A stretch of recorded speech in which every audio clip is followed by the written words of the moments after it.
Flair. Nah, man, that's the semi-main event. The main event tonight is OTS. After what was a very good SummerSlam show, WWE now heads into Monday Night Raw tomorrow night. I'm excited, you're excited, everybody's excited for the Triple H era. I got news and notes coming out of SummerSlam. What's going on with Bayley and her new faction? Does it already have a name? Becky Lynch seemingly turned babyface right before our very eyes. Why did that happen? And why it wouldn't have happened last night at SummerSlam if somebody else was in charge. I got news on Sasha Banks and Naomi after last night's SummerSlam. I got all the Triple H and Vince McMahon news from this past week. And everything you guys need to get ready for the week to come. And we're going to cover it all right here on Off the Script. Ladies and gentlemen, I'm going to the venue. I'm going to the venue. And my beverage is ice cold. And I just got one question for all my VIPs tonight. What the fuck are you guys drinking? I'll see you over there.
AEW successful?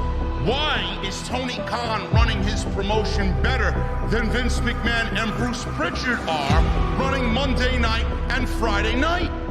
Long-term booking.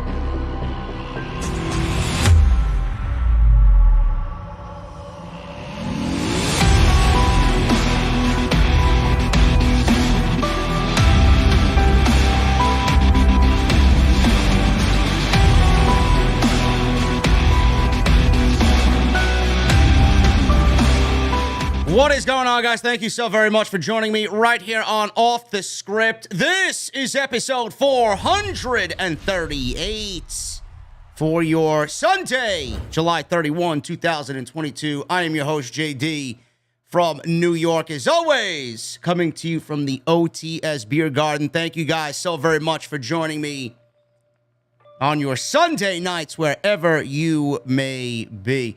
What a week, man. What a week we had in the world of professional wrestling. Vince McMahon retires, quote unquote. Triple H takes over as head of creative on Monday. WWE rolls into Madison Square Garden on Monday. Everybody's excited about what's to come.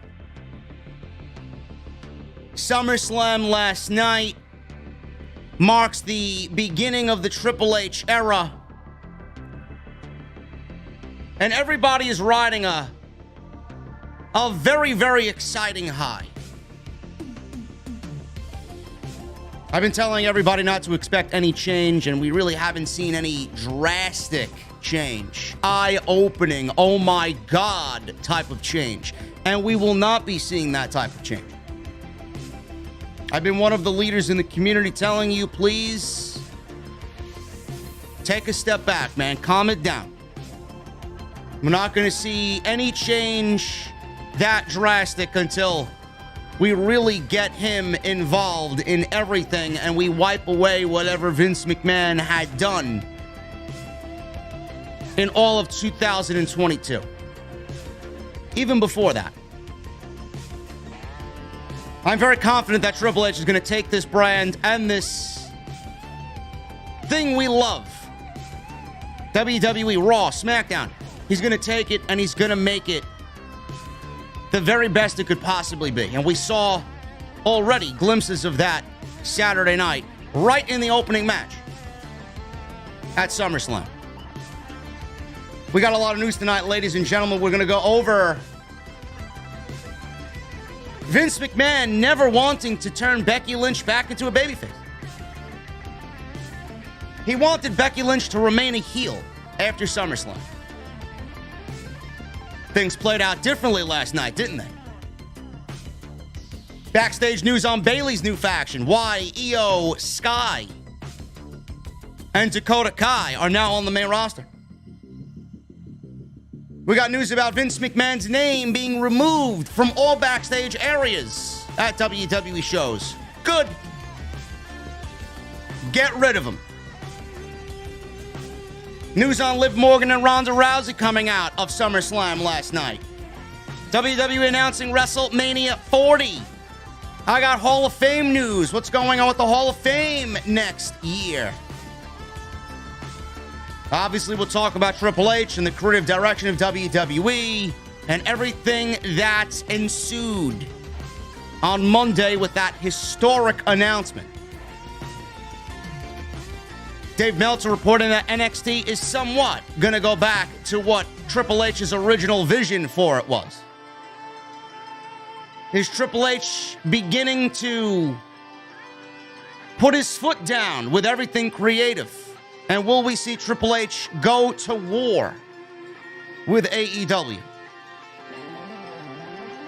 And why Vince McMahon was being filtered while he was still in charge. Apparently, Vince McMahon was insensitive and offensive as far as the things he wanted aired on television. The old man had to be put out, brought out back, and shot dead. And Sasha Banks and Naomi will be bringing Sasha Banks and Naomi back, but will they be bringing Sasha Banks and Naomi back to WWE? I think so. It's going to happen. I appreciate you guys joining me on this Sunday night, man. We got a lot to go over. All my VIPs in the venue this evening. Thank you guys so much for joining me on your Sunday nights. If you guys want to be a part of this very, very exclusive club, all you guys got to do is hit that join button, man. We already got 2 members already before we even went live. We got Ali becoming a member. And we got Marcus Bryant becoming a member. We also got Larry Kemp and Moretz re-upping their VIP memberships. Thank you, gentlemen. And Marcus and Ali, what are you guys drinking tonight? Follow me on social media at JDfromNY206. That's Twitter, Instagram, TikTok, and Cameo. Links are down in the description below. Go check all that stuff out. If you guys want to join the channel and become a VIP, link is in the description. Check it out. All you got to do is click more wherever you're watching. It's right there. Join the OTS VIP club. It's right there. Hit that subscribe button, guys. We just hit 135,000. subscribers on YouTube, man. Thank you guys very much. Our SummerSlam post show is over 50,000 views and 4,000 likes. Blew away everybody else in the community, man. Thank you guys very, very, very much for all of your support in making Off the Script the place to be after every single show. Monday, Tuesday, Wednesday, Friday, and all pay-per-views and premium live events. Go check out the SummerSlam review if you missed it. And anything else on the channel, everything you need is on the homepage. I'll be back with a brand new week of content tomorrow, beginning with Monday Night Raw, man. The SummerSlam that we got on Saturday should prove to be a very informative and newsworthy Monday Night Raw. And typically the SummerSlam that we get every year, the Raw that follows is usually very, well, not under Vince McMahon, but it usually is very newsworthy. Or it has been. So we will be live tomorrow night. And tonight's show is sponsored by my great friends over at Audible.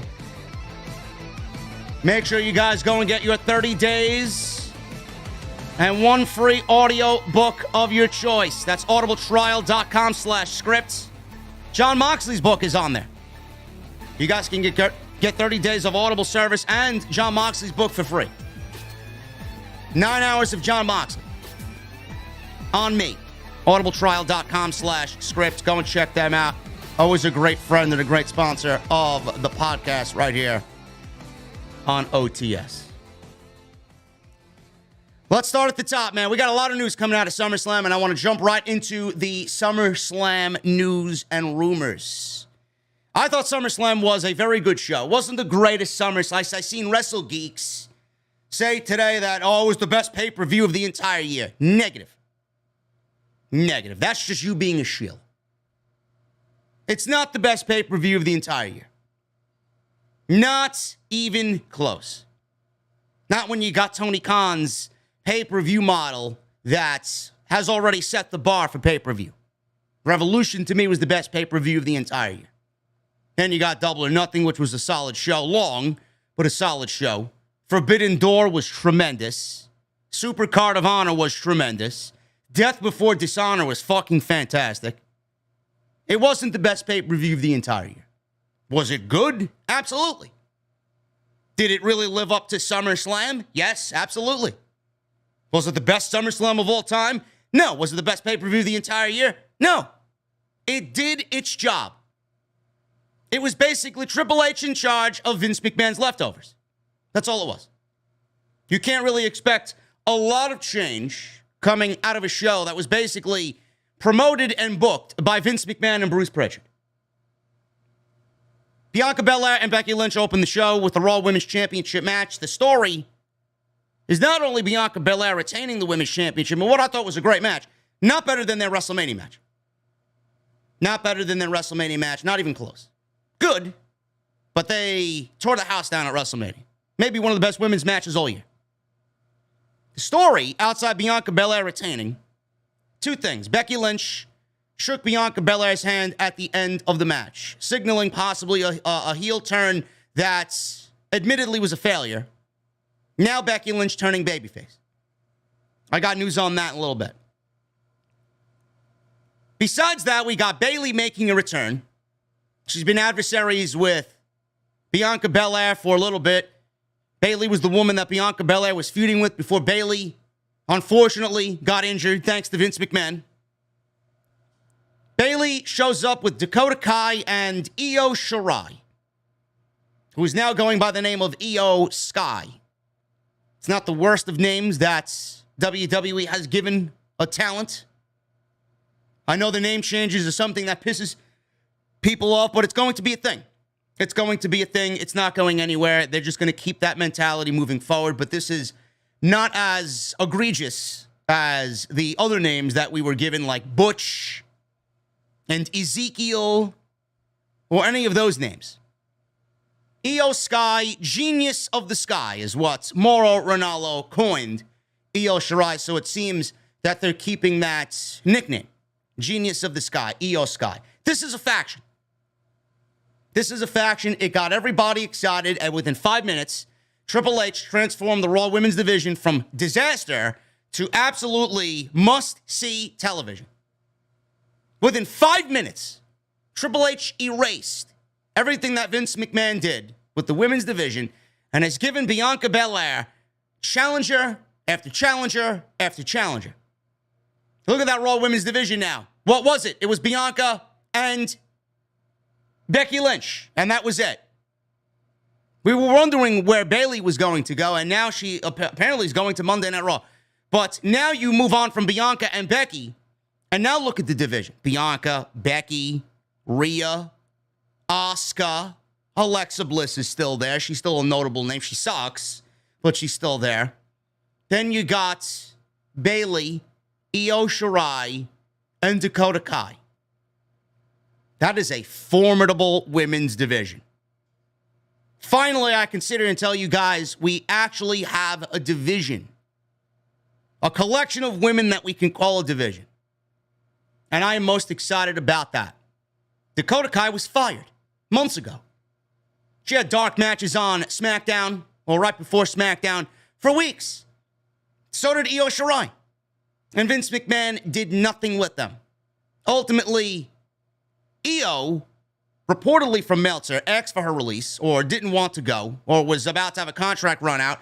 She was about to just leave the company because she didn't want to go to the main roster, knowing that her future would probably be disastrous. Dakota Kai asked for her release. It was granted, and she was let go. Something that she had requested and something that was granted because she didn't want to be back there. Triple H obviously saw a lot in both Dakota Kai and IYO Shirai and has brought them now to the main roster. Imagine having Dakota Kai on the main roster, having tryout matches, dark matches, and you don't see anything in her.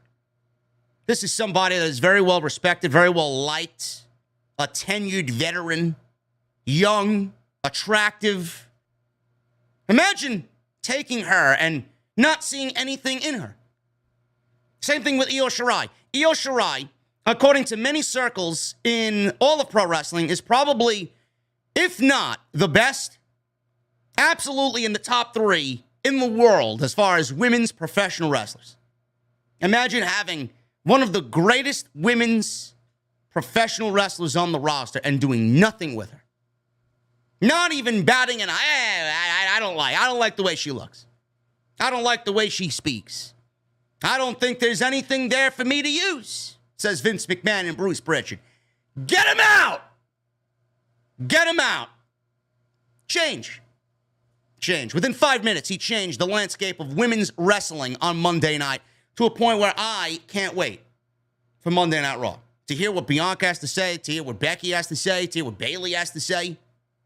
Apparently, they're calling themselves Control. Control.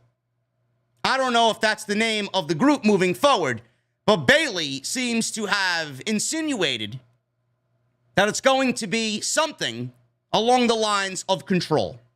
She quoted Janet Jackson today on social media. She says, "This is a story about control, my control of what I say, control of what I do, and this time I'm going to do it my way.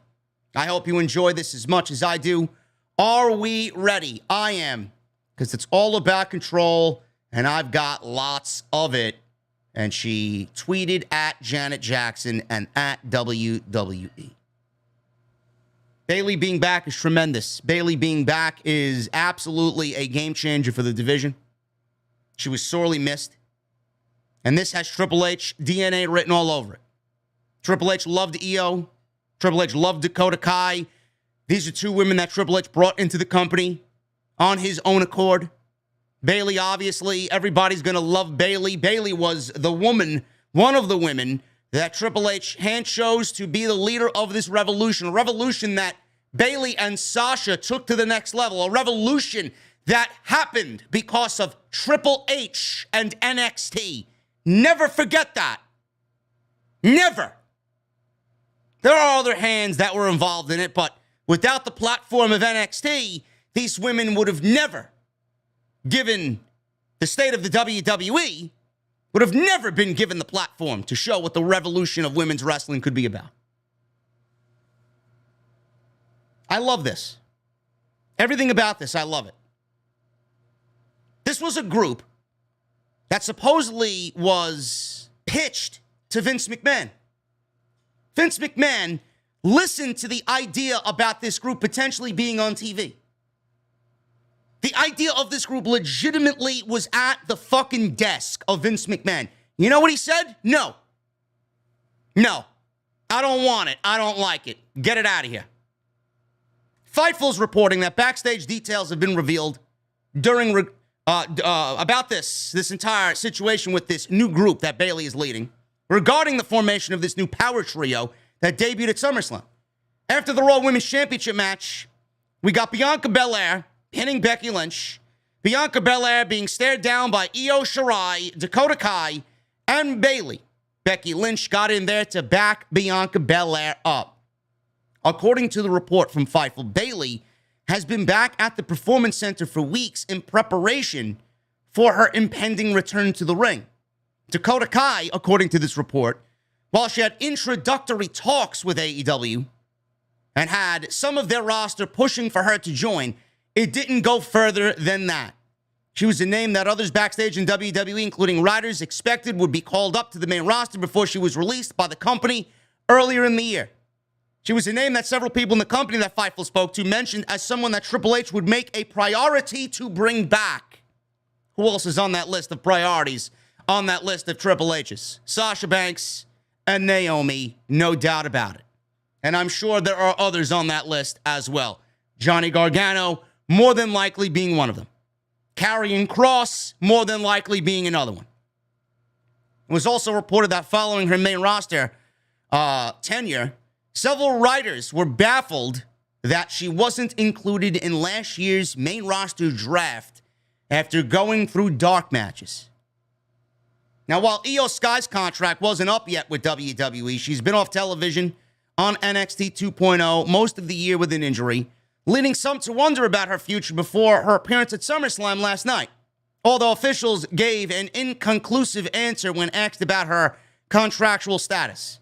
Interestingly enough, the trio had already been pitched to Vince McMahon, and he rejected it.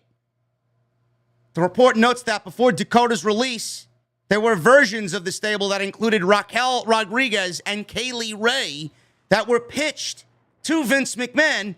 However, Vince rejected them, opting to call up Raquel and repackage Kaylee Ray to what her character is now in Alba Fire. Thank God Vince McMahon is out. That's all I can say about that. If Vince McMahon was in charge, I don't think people are raving about SummerSlam last night. If Vince McMahon is in charge, Dakota Kai doesn't have a job with WWE and doesn't show up at SummerSlam last night. If Vince McMahon was in charge, IYO Shirai would be on her way to stardom after the contract with WWE was up.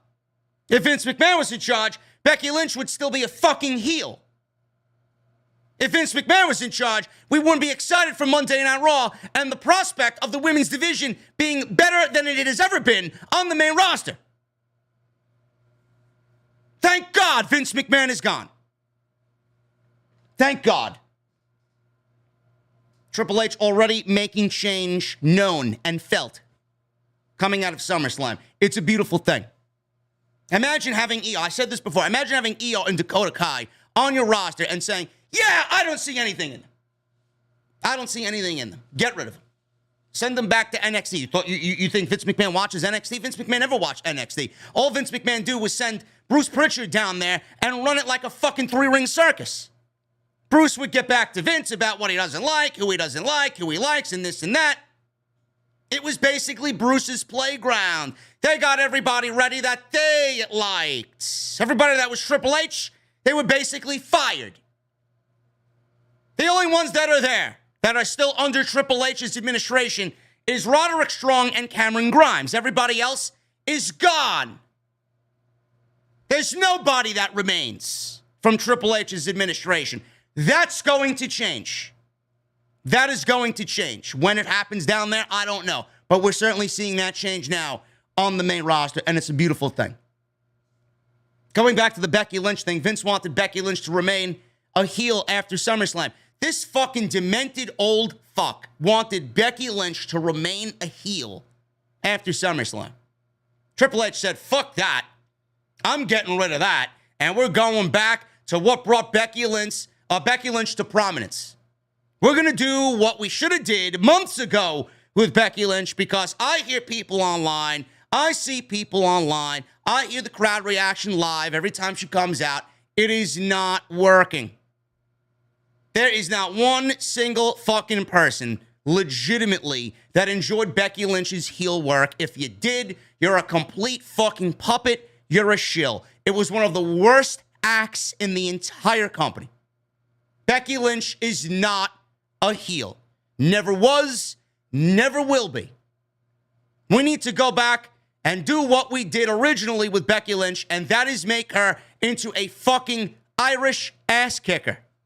That's what needs to be done. The reactions that Becky Lynch got were death to any pro wrestler. Indifference. These people didn't want to boo Becky Lynch. Nobody wanted to boo Becky Lynch. Nobody wanted Becky Lynch in this role, ever.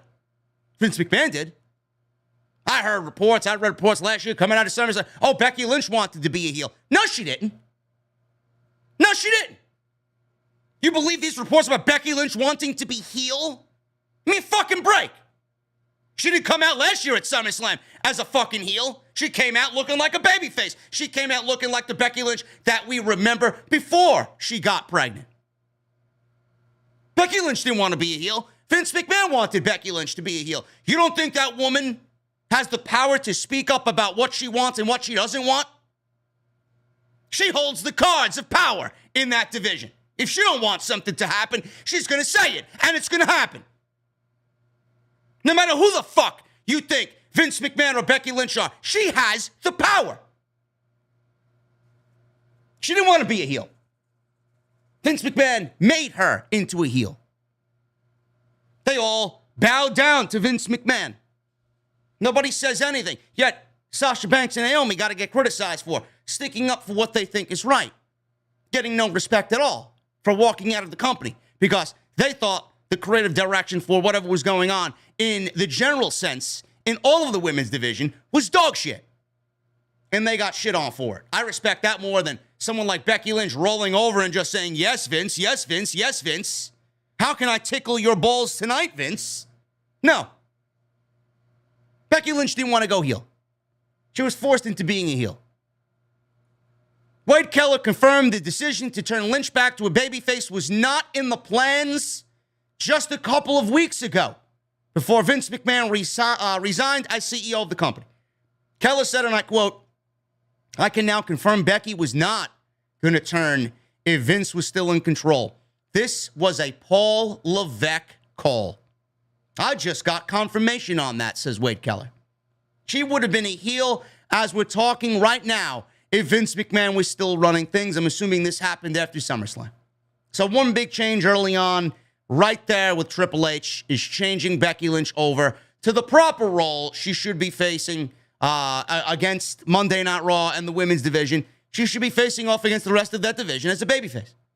And you got three heels now in IYO, who's probably going to kill it, Bayley, who's going to kill it, and be a great mouthpiece for IYO Shirai, where there may be a language barrier there, and Dakota Kai, who can very much well speak for herself and is going to be a great heel and has shown she can be a great heel in NXT. And this is not the only change that's coming. Expect to see more changes coming in the weeks and months to come as Vince McMahon's storylines get wiped away and Triple H needs to continue to clean up the mess pretty much that Vince McMahon and Bruce Pritchard caused. This is great. His vision is going to become more of a focus point on Monday and Friday. And we could see a lot more release stars return as well. I mentioned Johnny Gargano. Everybody's claiming that Johnny Gargano may be back. We could see Bray Wyatt back. Everybody's claiming that Bray Wyatt may be on his way back to the WWE. Sasha Banks, Naomi. This is not it. If you think this is it, you're a fool. But there's not much that Triple H can do. You're seeing the change. These little things that didn't need to be or never should have been. Becky Lynch being heel. Ronda Rousey turning into a heel last night. Shedding that babyface persona, going heel. That needed to be done as well. Now, let's take it a step further and pair Paul Heyman or a mouthpiece with Ronda Rousey. No matter who it is, as long as you give her somebody that can actually fucking speak for her. Let her be a goddamn trained assassin. They're clearly setting up Becky and Ronda Rousey for WrestleMania next year. The roles have already been set in stone. We're going to see more of that play out on Monday and on Friday in regards to Becky and Ronda. Becky going babyface and Ronda going heel pretty much all but confirmed that they're meeting at WrestleMania. The one-on-one match that we should have got, but Charlotte needed to be included because she didn't want to be a third wheel. Well, she didn't want to be left out. She was a third wheel. She didn't want to be left out. Oh, you can't have a WrestleMania women's main event without me. I'm the queen. No. Match may be a little too late now. What was that, 35? 5 years too late. Ronda sucks. Ronda sucks more now than she did then. But that's what they're setting up for, and you can see it. God, man, Vince McMahon being gone is such a fucking great feeling, isn't it? The changes are so subtle, and you're going to start to see now in the build to Clash at the Castle, you're going to see what Triple H can really do. We're already seeing Clash at the Castle take shape. This is a Triple H, this is a Paul Levesque show. Roman Reigns versus Drew McIntyre. We got Bianca Belair versus Bayley. And who knows what else is going to be booked on that show. It's going to be great. So we got those two major programs already going into Clash at the Castle. I'm very pleased with what came out of SummerSlam last night. We were not supposed to expect drastic change. But what we got last night was just the most basic of basic things that needed to be fucking changed. Shit that did not make sense. New names being brought to the roster to freshen up the women's division. It was a fucking disaster. Now look at it. Now look at it. You may be looking at the best women's division in all of pro wrestling just based on what happened last night at SummerSlam. I hope Triple H does the same thing to SmackDown. SmackDown right now is looking a little rough. SmackDown right now is looking a little rough. Does Sasha and Naomi come back? Do they come back? How soon do they come back? Do we see more women show up? Maybe we see Candice LeRae come back with Johnny Gargano. Maybe Johnny goes to SmackDown. Maybe Candice LeRae joins him on SmackDown. She never really got a proper send-off. They got, their shit going on. She had a child. Johnny and Candice had their first child. She never even came back. They just let her go. We could see Candice LeRae come back. Who's to say we don't see Toxic Attraction brought up to the main roster? Not really a big Toxic Attraction guy, but it would add obvious missing depth to SmackDown. You got Raquel Rodriguez over there. You bring Sasha Banks. You got Naomi. You got Shotzi. You give her more of a role on that show. We got Charlotte coming back. No matter how much we hate Charlotte Flair, she'll be back, right? Ronda's over there. Not a big Ronda guy, but if she goes heel, things may work out to be very beneficial for Ronda. Liv Morgan's over there. It could be a solid division. Much better than what we see now. All he needs to do is inject new life in that division, and we'll be feeling the same way about that as we are Monday Night Raw. Now, if he does that, I hope these subtle changes continue. We see the women's division getting fresh faces and getting a nice little revamp. Hopefully it happens on SmackDown. I hope he does the same for the tag team division.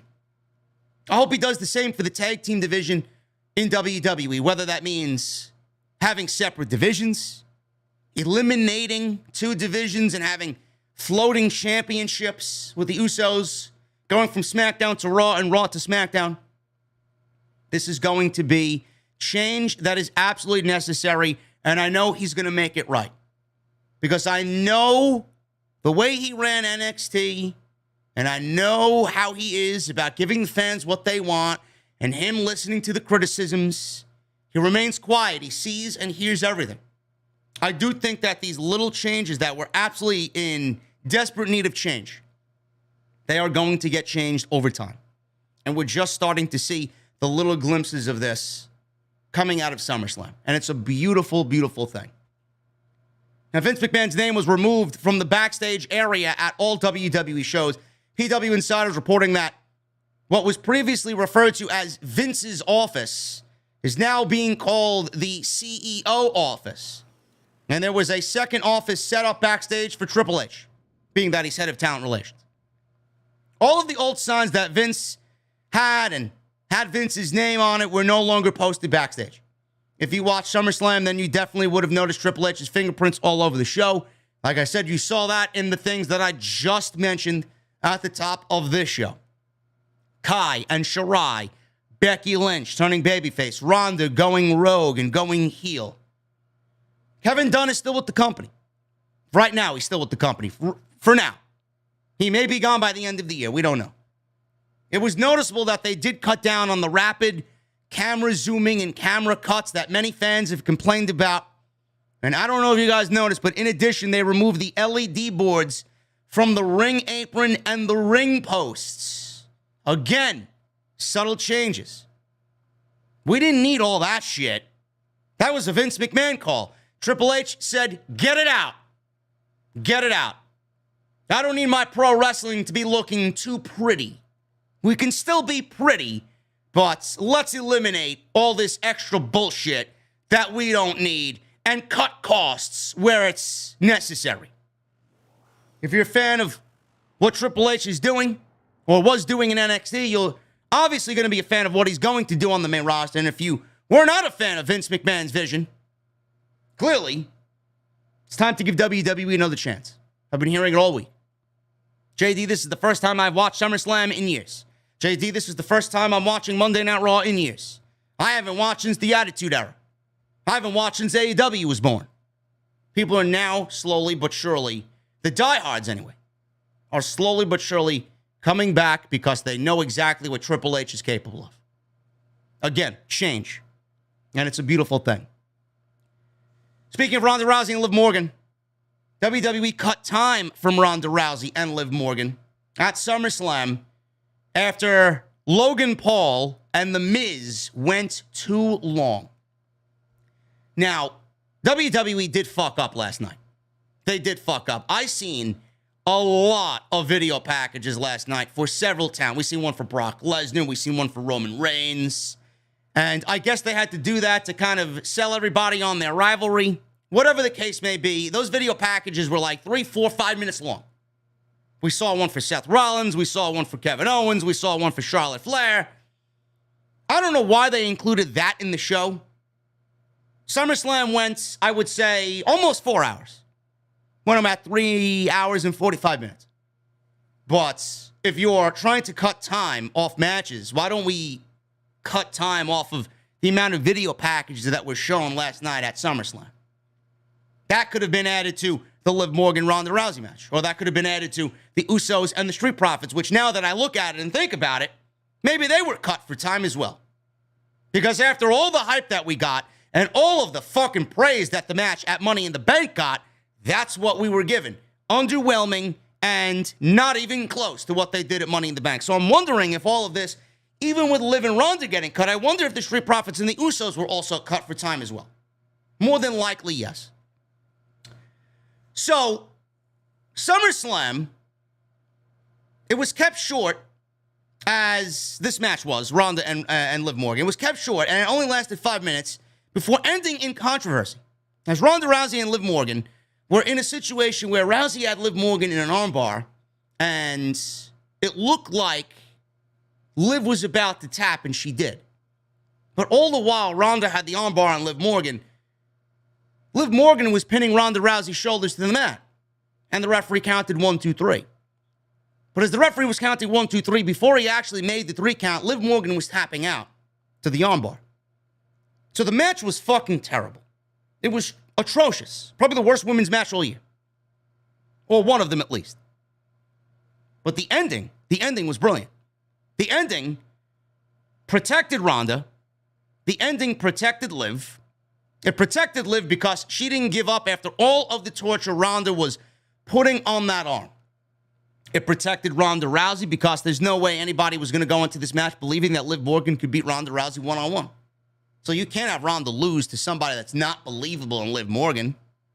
And like I said, Liv Morgan, she was built in a way where she didn't give up. So everybody was protected very, very nicely in this match.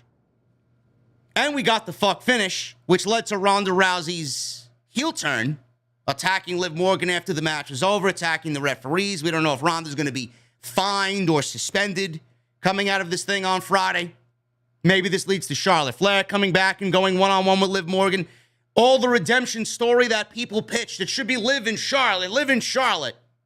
Maybe this is a way where WWE is thinking that same thing, and maybe we get Charlotte coming in with her putting over Liv Morgan. I don't know if that's going to be the case or not.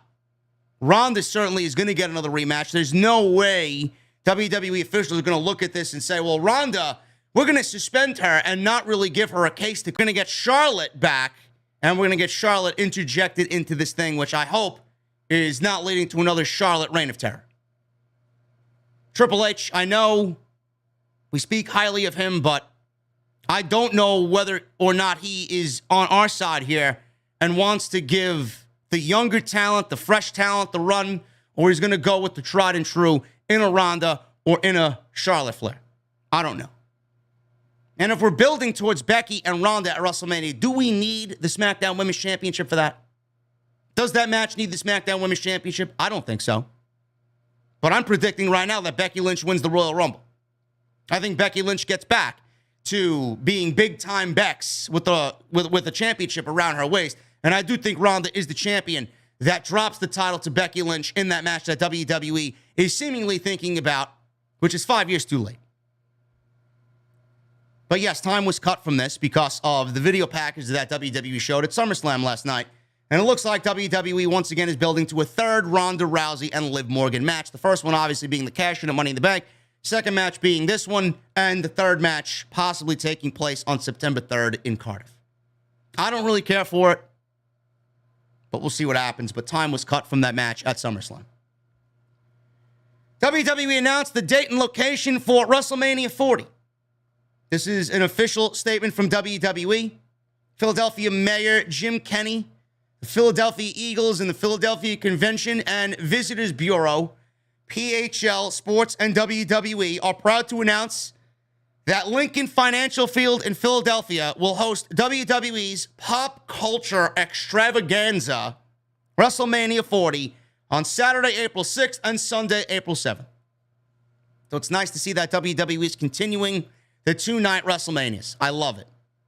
WrestleMania is going to be a 2-day event and a week-long celebration, which will include SmackDown on Friday night, the 2024 Hall of Fame convention or ceremony, and Monday Night Raw at Wells Fargo Center, as well as other fan events at Pennsylvania's Convention Center.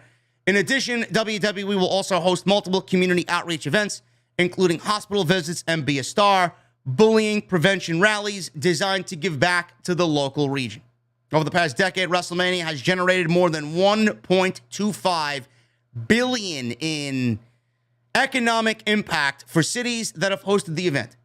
This past April, 156,352 fans from all 50 states and 53 countries attended WrestleMania at AT&T Stadium, generating a record $206.5 million in the Dallas-Arlington region. We are proud to welcome WWE fans from all around the world to Philadelphia to be a part of the historic 40th WrestleMania in 2024, said Philadelphia Mayor Jim Kenney. The week-long series of events will help put a global spotlight on our great city while also generating a major impact for our local economy. Now, this was a surprise to me. I was expecting Las Vegas for WrestleMania 40. And everybody's thinking the same thing in regards to this announcement. What about the weather in April? The weather is very unpredictable in April on the East Coast. I don't know. We could get a 60-degree fucking day all sun. We could get a 50-degree fucking wipeout with rain. Or we can get something that is just out of the norm. 70 degrees, sunny, beautiful all weekend. We don't know. We don't know. But it is, I will say this, being from the East Coast myself and being not too far from Philadelphia, it is a great thing to see WWE come back with the biggest show of the year back to the East Coast, and I'm already planning on being in the Philadelphia area for WrestleMania, and I'm already planning on taking the podcast to WrestleMania. So I don't know what's going to happen or what's going to be announced or what I want to do, but I will be in town for WrestleMania, and I will be covering the show from Philadelphia, and it's going to be awesome. So we will see what happens, and I'm looking forward to it. And I know a lot of fans out there of the podcast are from that region, So it's going to be great to meet all you guys in Philly for WrestleMania weekend. The Hall of Fame ceremony. Now, the 2024 Hall of Fame ceremony is taking place at the Wells Fargo Center, but what about this coming WrestleMania? What about this coming WrestleMania? We got WrestleMania coming up for WrestleMania 39. So the Hall of Fame ceremony, planned right now, according to Dave Meltzer and the Wrestling Observer, is for the Hall of Fame ceremony in 2023 to once again combine it with a pre-WrestleMania episode of SmackDown. Now, Meltzer wrote, and I quote, Raw and SmackDown will both be held that week at the Wells Fargo Center. The belief right now is the Hall of Fame and SmackDown will be combined on April 5th like last year. Just to avoid any confusion, Meltzer is actually referring to earlier this year rather than last year, as the last year's took place at the Thunderdome and was taped a week in advance. So if this is the case, then it would be very well could be that the tradition going forward would be after SmackDown on that Friday, and then right into WrestleMania Night 1, and then into WrestleMania Night 2. So more than likely what Meltzer's talking, I don't know why he said Wells Fargo Center. He was a year ahead.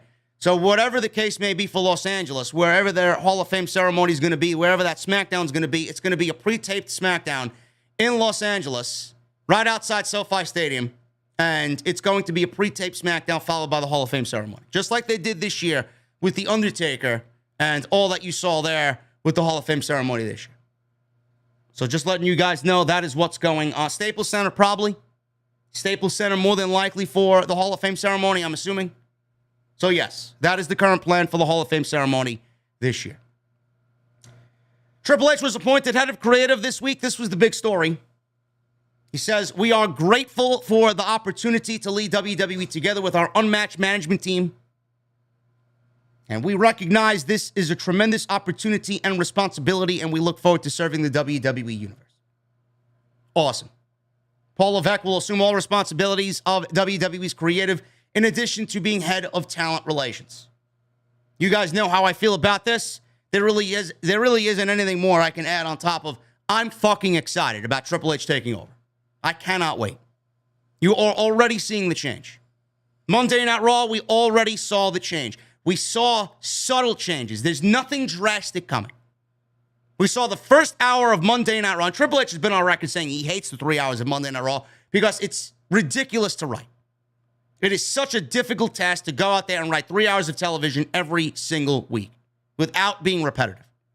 Will they go away from the 3 hours of Monday Night Raw? I don't think that's a decision that's up to Triple H.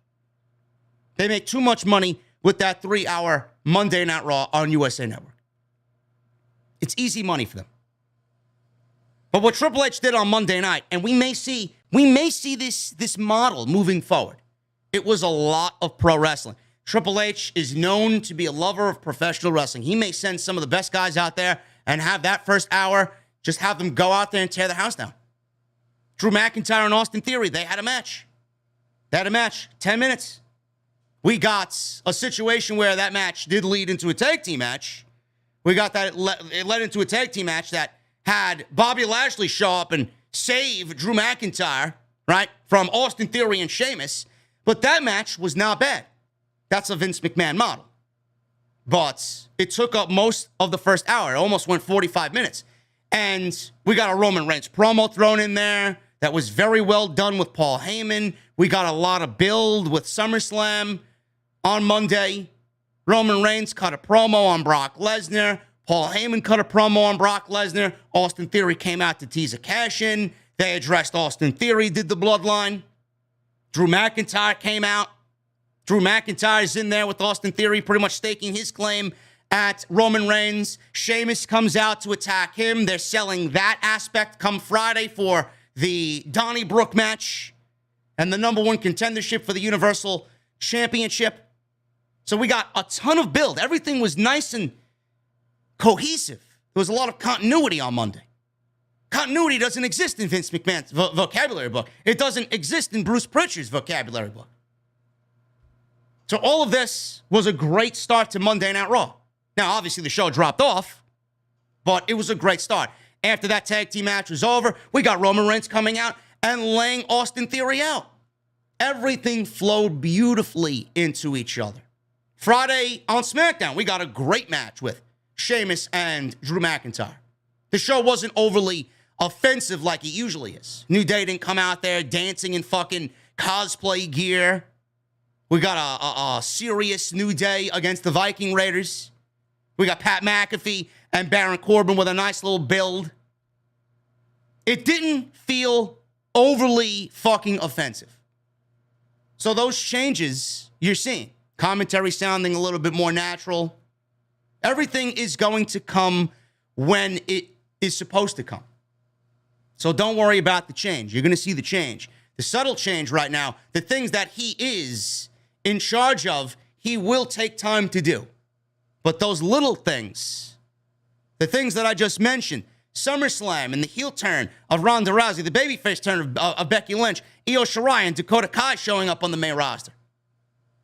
The women's division being transformed overnight in 5 minutes. Those things. He's attacking what he can, the easy shit. The shit that Vince McMahon has fucking ruined, and it's going to take months on, you're not going to see that. You're not going to see those changes overnight. So I love it. He did hold a talent meeting with everybody before Monday Night Raw. Wants more transparency backstage.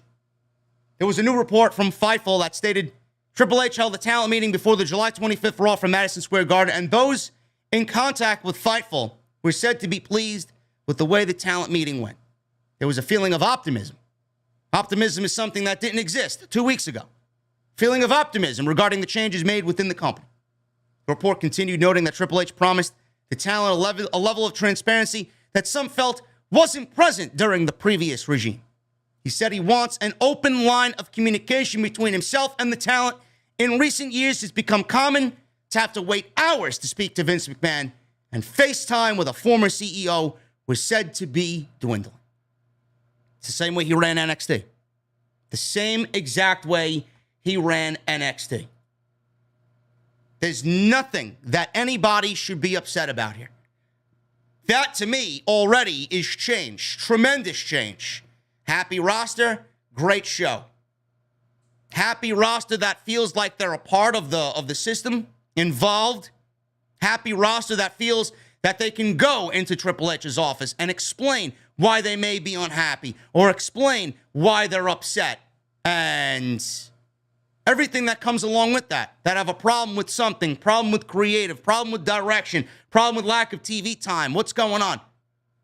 You couldn't buy FaceTime with Vince McMahon. Triple H, the way he ran NXT, open door policy. You have a fucking problem, anything you have a problem with, you come talk to me and we'll fucking get it done. There's a reason why everybody that complained about the main roster, when they went down to NXT, they felt like it was night and day. It was walking from hell, working for the fucking devil, and walking onto NXT and into that performance center. It was like walking onto a fucking island paradise. Everybody loved it. They didn't feel the feeling of walking on eggshells. They felt laxed, family-orientated environment. It's great. This is the type of environment that Triple H wants to instill in the WWE. Change. That's not change that you and I are going to see, but that is change. That's probably the most important fucking change. That is probably the most important change of all, and it's not something that's going to be apparent on Monday or Friday. Triple H also made it clear that he wants work to be fun. We want you to go out there and have fun. Go figure. If it doesn't feel like a job anymore, that's great. This doesn't feel like a job to me. This is my full-time gig. This doesn't feel like a job to me. I wish I could have everybody feel that same way. That's exactly what he wants from his roster. Go out there and have fun.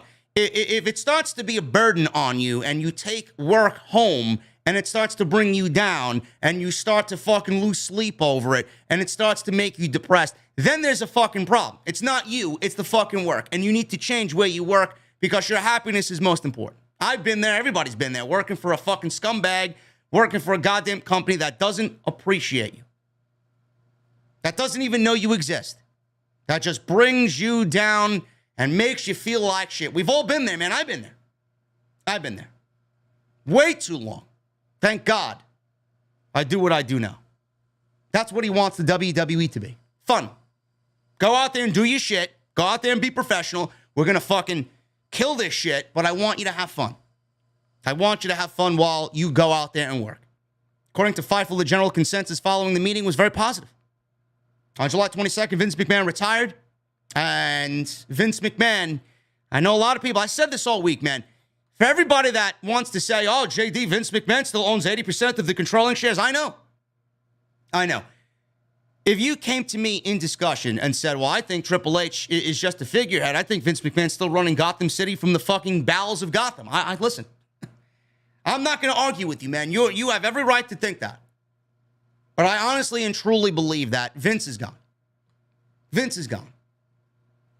Vince wanted Becky Lynch to remain a heel. Vince wanted the women's division to continue to fucking suffer. Vince didn't want anything Triple H wanted. Because he knew that whatever Triple H was bringing to the table was the right way for the company, the future of the company. We wouldn't see EO, we wouldn't see Dakota, we wouldn't see Bayley back in an exciting role, leading a fucking faction of 3 great women. Vince didn't want that.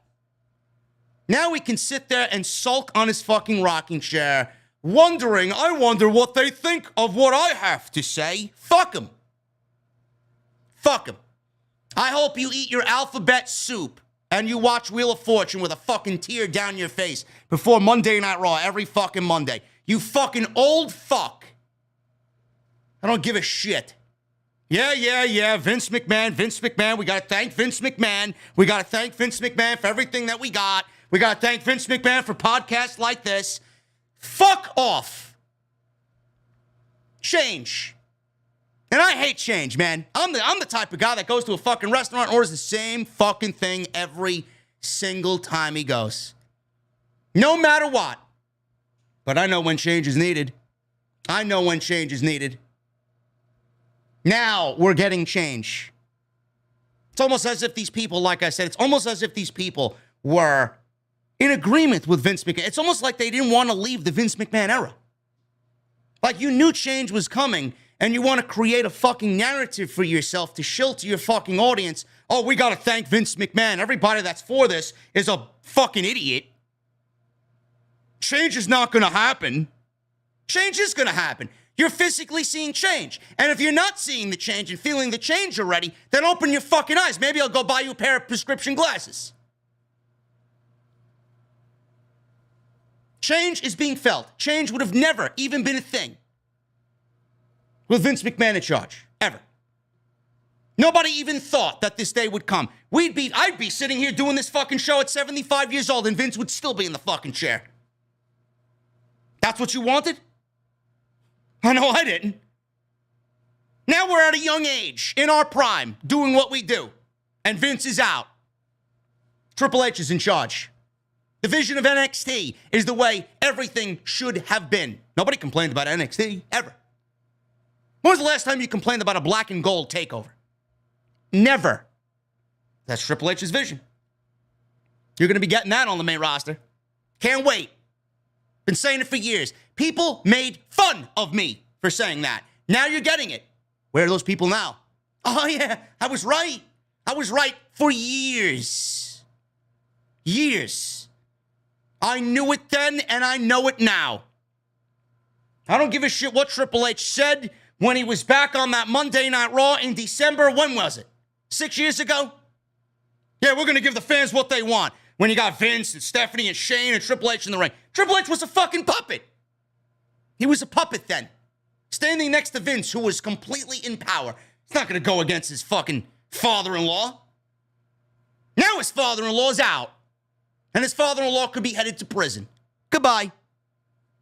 Now Vince McMahon's got to watch WWE get better than it ever has been. Ever. On someone else's watch. I love it. It's fucking fantastic. What happens to Bruce Pritchard? What happens to Bruce? I hope he fucking gets fired too. People in this community were actually defending Bruce Pritchard. I don't know how anybody can defend Bruce Pritchard. How could you defend this fucking slob? This guy is one of the reasons for the downfall of this fucking company. It's mini Vince McMahon. It's basically Vince McMahon 2.0. Triple H is in charge. Bruce wasn't really named. Bruce wasn't named. When Triple H had his media scrum following the Nashville SummerSlam tryouts, he mentioned everybody but Bruce Pritchard. If that isn't an omen, I don't know what is. Fightful confirmed previous reports that Ed Koskey and Bruce Pritchard were largely in control of last Friday's SmackDown. That was the day that Vince McMahon retired. The producers were told that Triple H would at least be the finish guy. It's since been confirmed that Bruce Pritchard will remain with the company and be a part of creative. For now. This is basic. SummerSlam, I said this before, and I think I said this last night. You guys know where I'm coming from. You feel the same way. We're not stupid. SummerSlam was a Vince McMahon show. Vince McMahon wrote and produced and set up SummerSlam. Triple H pretty much was inheriting Vince McMahon's storylines and Vince McMahon's SummerSlam. Triple H was inheriting Bruce Pritchard's SummerSlam. There's nothing wrong with that. But that doesn't mean you can't do subtle changes like we saw on Saturday night. He did his best to fucking make it an enjoyable show. He did his best to give us subtle changes. He did his best to make it as enjoyable for us as possible, given the circumstances. And it ended up being a good show. Not the greatest show of all time. Wasn't the best SummerSlam. Wasn't the best pay-per-view of the entire year. But it did the job. It remained, with everybody watching, it gave you a sense of, oh yeah, change is definitely being felt here. Change is coming. It gave people hope and gave people a little bit of more of an optimistic feel. That's all we could ask for. Triple H even went on Twitter during the show, and I'm not done yet. And we're just getting started. That's a man who's excited about what's to come. And I'm excited about what that man potentially has in the pipeline. Higher-ups in the WWE were told last week that Vince would still be available to some degree as he transitions away from the company. Nobody needs Vince McMahon's say or Vince McMahon's opinion. Nobody's asking Vince McMahon for his opinion. Clearly, Triple H isn't. He got rid of the fucking LED boards on the ring apron and on the ring posts. Get rid of that shit, man. Lame. Regarding talent reaction, the news of Triple H being in charge of creative was said to be general excitement. No shit. When it was announced that Pritchard was both heading creative and in an interim position on the talent relations side, there was some concerns among talent that they had to ask the person that handled their creative time off if they wanted it. Now, Triple H is in that role, but the thing is, Triple H is beloved by the roster, and Bruce Pritchard, not so much. Not so much. So they don't really mind that Triple H is leading both, and they don't really give a shit. They had a problem when Bruce Pritchard was leading both, but I honestly feel if Triple H ran NXT for 7, 8, 9 years the way that he did as head of talent relations and head of creative, then there should be no problem with him doing the same thing on the main roster. Now, yes, he did have a cardiac event. Yes, he does have health issues. I do think at some point Triple H is going to get a team together like he did in NXT, and he's going to appoint somebody that he trusts to fill that talent relations role. Somebody that not only he trusts, but the roster trusts is going to take that position from him, because I do think at the end of the day, him running both may be a little too much for where he is right now health-wise. I do think that he will appoint somebody that not only he, but the roster trusts, and I do think that he will be 100% strictly focused on creative. That's it. That's the way I see it. Now, I could be wrong, and he could end up running both of them until he doesn't want to do either one of them anymore. But I do think that he will choose somebody, hand appoint somebody to take over that head of talent relations role, and he will solely focus on creative. In an update, Fightful heard back from a source at USA Network saying that they were even elated by the news of Vince McMahon stepping down. The source specifically said this is an exciting change, an assessment that is pretty clear. A lot of the fans agree with this sentiment, that Vince McMahon being gone is best for business. Obviously, that was just one source, so keep that in mind. But it does seem like almost everyone on the planet is optimistic right now. TV-14, we could see a return to TV-14 as well. Even though I don't really think TV-14 is needed, TV 14 isn't needed, but it gives WWE the outlet, if they need it, to stretch just a little bit. I don't think we need TV 14. Triple H, of all people, doesn't need TV 14. The way Triple H ran NXT, he pushed the envelope very, very, very close to the edge. And I don't think he needs TV 14 to get across what he wants to get across, because with Triple H in charge, I know it's going to be an adult-themed program. Classy, adult-themed pro wrestling. That's what we're going to get. Sports entertainment's always going to be there. But you will see this man's NXT vision across this roster. You already seen it at SummerSlam with the debut of IYO and Dakota Kai. And you're going to start to see it more and more and more once he gets his feet firmly planted into the ground. Dave Meltzer said that Triple H is looking to kind of revamp NXT again and somewhat return NXT to Triple H's previous vision. Now, I don't know if that's going to be the case. Listen, I love black and gold, and I will forever love black and gold. Black and gold to me was the fucking gold standard, the benchmark of all professional wrestling. You're not going to take that away from me. But with Triple H and NXT 2.0, I would be a betting man to say and bet that Triple H also thinks that 2.0 is complete dog shit. We know that Triple H thinks 2.0 is dog shit. Now, are we getting black and gold back? No. I think Meltzer got everybody excited for absolutely no reason. Black and gold is dead. Black and gold is not returning. No matter what they do, they will never, ever, ever, ever be able to go back to bring us the black and gold and make it feel like it belongs again. Bruce and Vince fucking killed it. They intentionally killed it for their own personal gain. They wanted nothing to do with NXT. Nothing. They wanted nothing to do with Triple H's vision. They wanted nothing to do with his team. They wanted to cut. They blackballed Triple H, removed his legacy from fucking all historical aspects of WWE. Black and gold was fucking killed. 2.0 was born. They punished Triple H because he failed in the war against AEW. All of this was right before our very eyes. If you guys need any concrete confirmation on that, remember when Braun Breaker won the NXT Championship from Tommaso Ciampa? Remember when he destroyed the black and gold logo? Not only in his entrance, during the entrance in the aisleway, but there was a black and gold logo. Not only a styrofoam one, but one on the LED boards where he pulled the chains and the black and gold logo breaks into 1,000 pieces because he's Braun Breaker. You think that was anybody on Triple H's team that did that? You think Triple H allowed that on Tuesday night? No. That was all Bruce Pritchard and Vince McMahon. That was a clear-cut sign, a message sent. Every single person that Triple H hired, fired.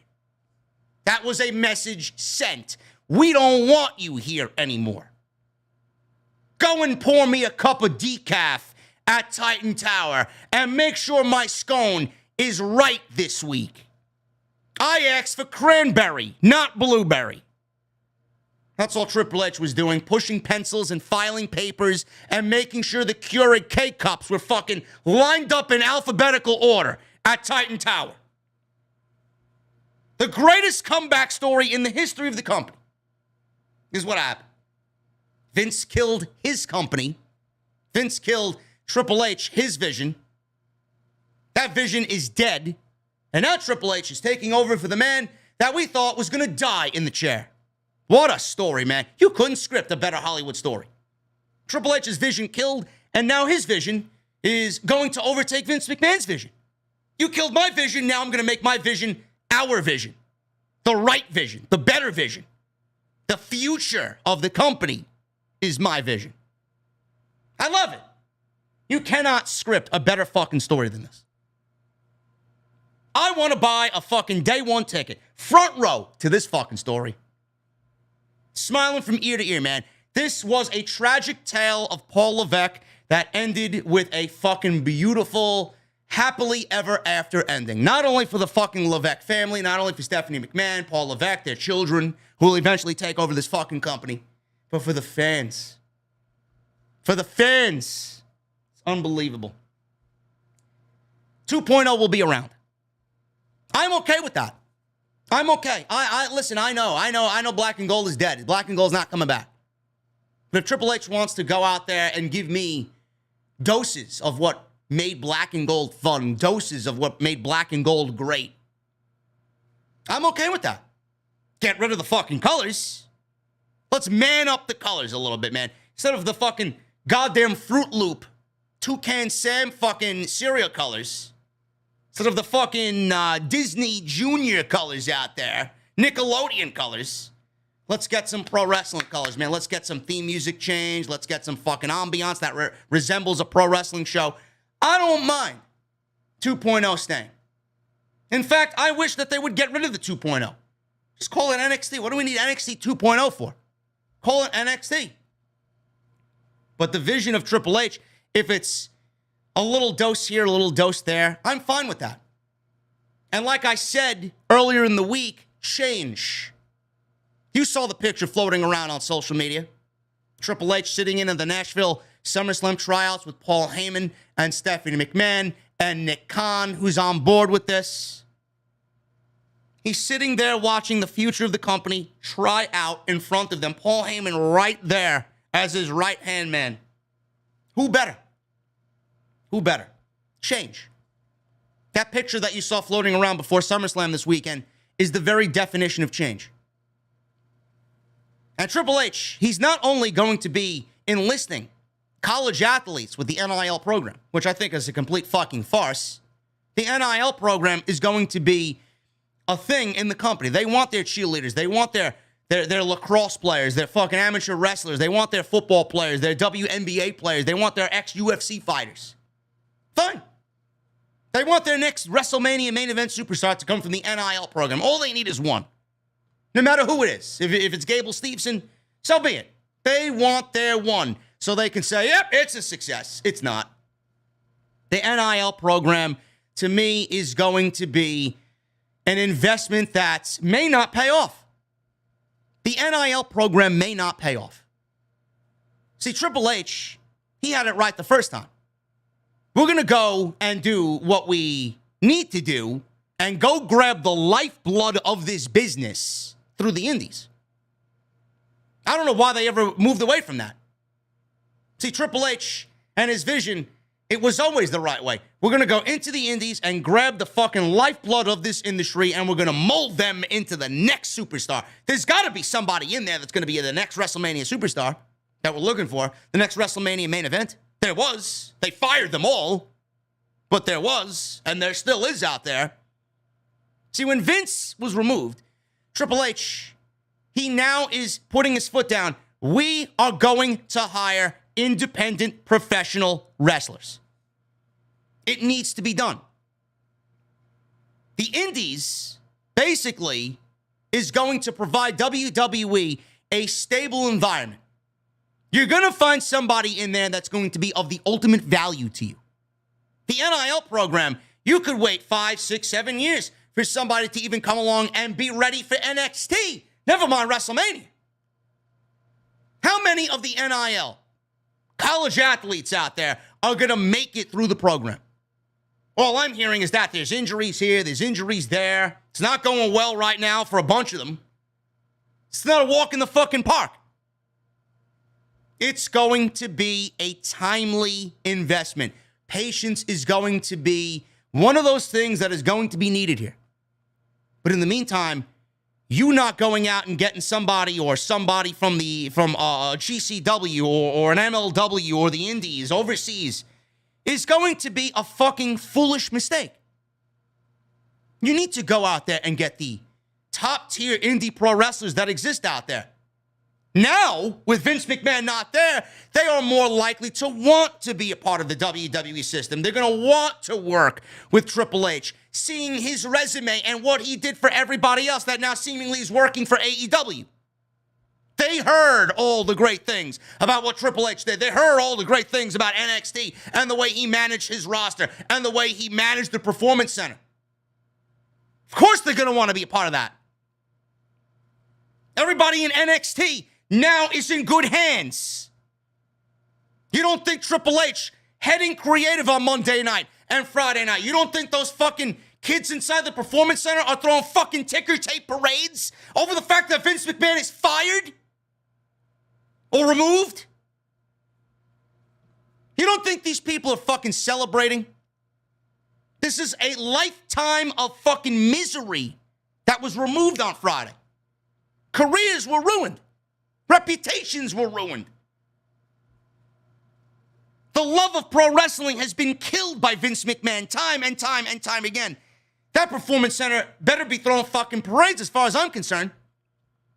For the first time in NXT's existence, we now have somebody in charge that will take care of everyone coming up from NXT. We now have someone in charge that will set forth a plan for an NXT call-up. Santos Escobar, he's in good hands. 2 weeks ago, Santos Escobar getting called up to the main roster, he'd be chasing Tozawa for the 24/7 title. Or he'd end up like Angel Garza. How about that? Angel Garza. Look at him. Humberto Carrillo. Look at them. Dead. Santos Escobar. We don't have to worry about Santos Escobar anymore. What about Tony D'Angelo? Tony D'Angelo's going to get a look. He's in good hands. Braun Breaker. WWE did more damage to Braun Breaker with this Joe Gacy storyline than I could have ever really imagined for Braun Breaker. But he's going to be in good hands, and he's going to have a solid plan underneath him before he gets to the main roster. Carmelo Hayes, we don't got to worry about Carmelo Hayes. 2 weeks ago, maybe we got to worry about Carmelo Hayes because he's not as big as everybody else that Vince McMahon has a fucking infatuation with. And everybody else that falls into that same category. Cameron Grimes, or a Nathan Frazier, or a Wesley. We don't got to worry about guys like that no more. We don't got to worry about IYO Shirai on the main roster anymore. We don't got to worry about Dakota Kai on the main roster anymore. They have a safety net. That safety net is Paul Levesque. You as fans don't have to worry about investing your time in NXT anymore. I'm here to tell you that if you want to watch NXT, by all means, go and watch NXT. Watching NXT as a fan now, you're not wasting your time. You're watching the future of the company go out there and perform on Tuesday night. Now, I want you to start thinking, I want everybody to start thinking that you're watching NXT on Tuesday night. You're getting what you're getting on Tuesday, and you're getting what you're going to get on Tuesday on the main roster. Why? Because Paul Levesque is in charge. 2 weeks ago, that's not the mentality in this company. People are going to be a little bit more open to working with WWE. People are going to be a little bit more open as far as fans are concerned to watch the show on Tuesday night because now they know that with this man in charge, your time is not going to be wasted anymore. How much time did we waste to see all these NXT guys get called up to the main roster and then waste away? Ricochet and Angel Garza and everybody else that's ultimately got fired from the company. Keith Lee, Karrion Kross, Adam Cole, Bobby Fish, Kyle O'Reilly, all these guys. Every single one of them. IYO Shirai. How much time was wasted watching all of these men and women absolutely fucking have their best performances ever under Triple H, only to be wasted or fired? You don't have to worry about that anymore. So if they go back to somewhat of NXT, I'm okay with that.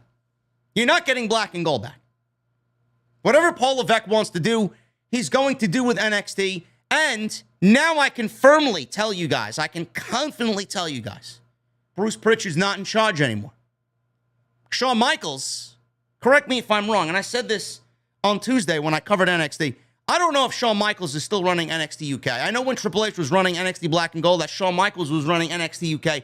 Now it may be somebody else running NXT UK, and Shawn Michaels is running NXT. I can confidently say now, because it wasn't the case then, Bruce Pritchard was running the show, Shawn Michaels may be running NXT. Shawn Michaels is a part of Triple H's team. Shawn Michaels is running NXT with Triple H being the final say. You're going to see changes in NXT. It may not be apparent right now, but when he gets to it, you're going to see changes. And the changes have already begun with him sitting in at the Nashville SummerSlam tryouts, and the fact that with Vince McMahon out, you don't have to worry about NXT call-ups anymore. They have their safety net, and that safety net is Paul Levesque. Triple H, is he going to go to war with AEW now that he's head of creative with WWE? I hate this topic of conversation. I hate it. Meltzer talked about this and analyzed this situation and revealed he believes Triple H running the show will only make things heat up. AEW has their own problems. They should not be worrying about what Paul Levesque is doing on Monday or Friday night. AEW needs their fucking top-tier talent back. And I mean, Bryan's back as of Wednesday. We need Omega back. We need Punk back. We need MJF back. We need Adam Cole back. AEW is not as hot this summer as they were last summer. Anybody watching the show can honestly see that. If you don't, I think you need to fucking clean your eyes out. MJF being out is a major blow. CM Punk breaking his foot is a major blow. Bryan being out 2 months was a major blow. He's back as of Wednesday in a tremendous match with Daniel Garcia. Kenny Omega being out all year, tremendous blow. Adam Cole being injured, not working 100%, pushing himself to work because he didn't want to miss Forbidden Door, tremendous blow. Tony Khan needs his soldiers, his top soldiers, his elite soldiers back. Will the ratings go up when all of those names are back on television? You'd like to think so. I do know that when MJF gets back and we resume the CM Punk storyline, that I do think ratings will go back up. I do think Kenny Omega being back, ratings will go back up. But AEW is not as hot as they were last summer. And last summer was one of the best wrestling summers I think I've ever experienced.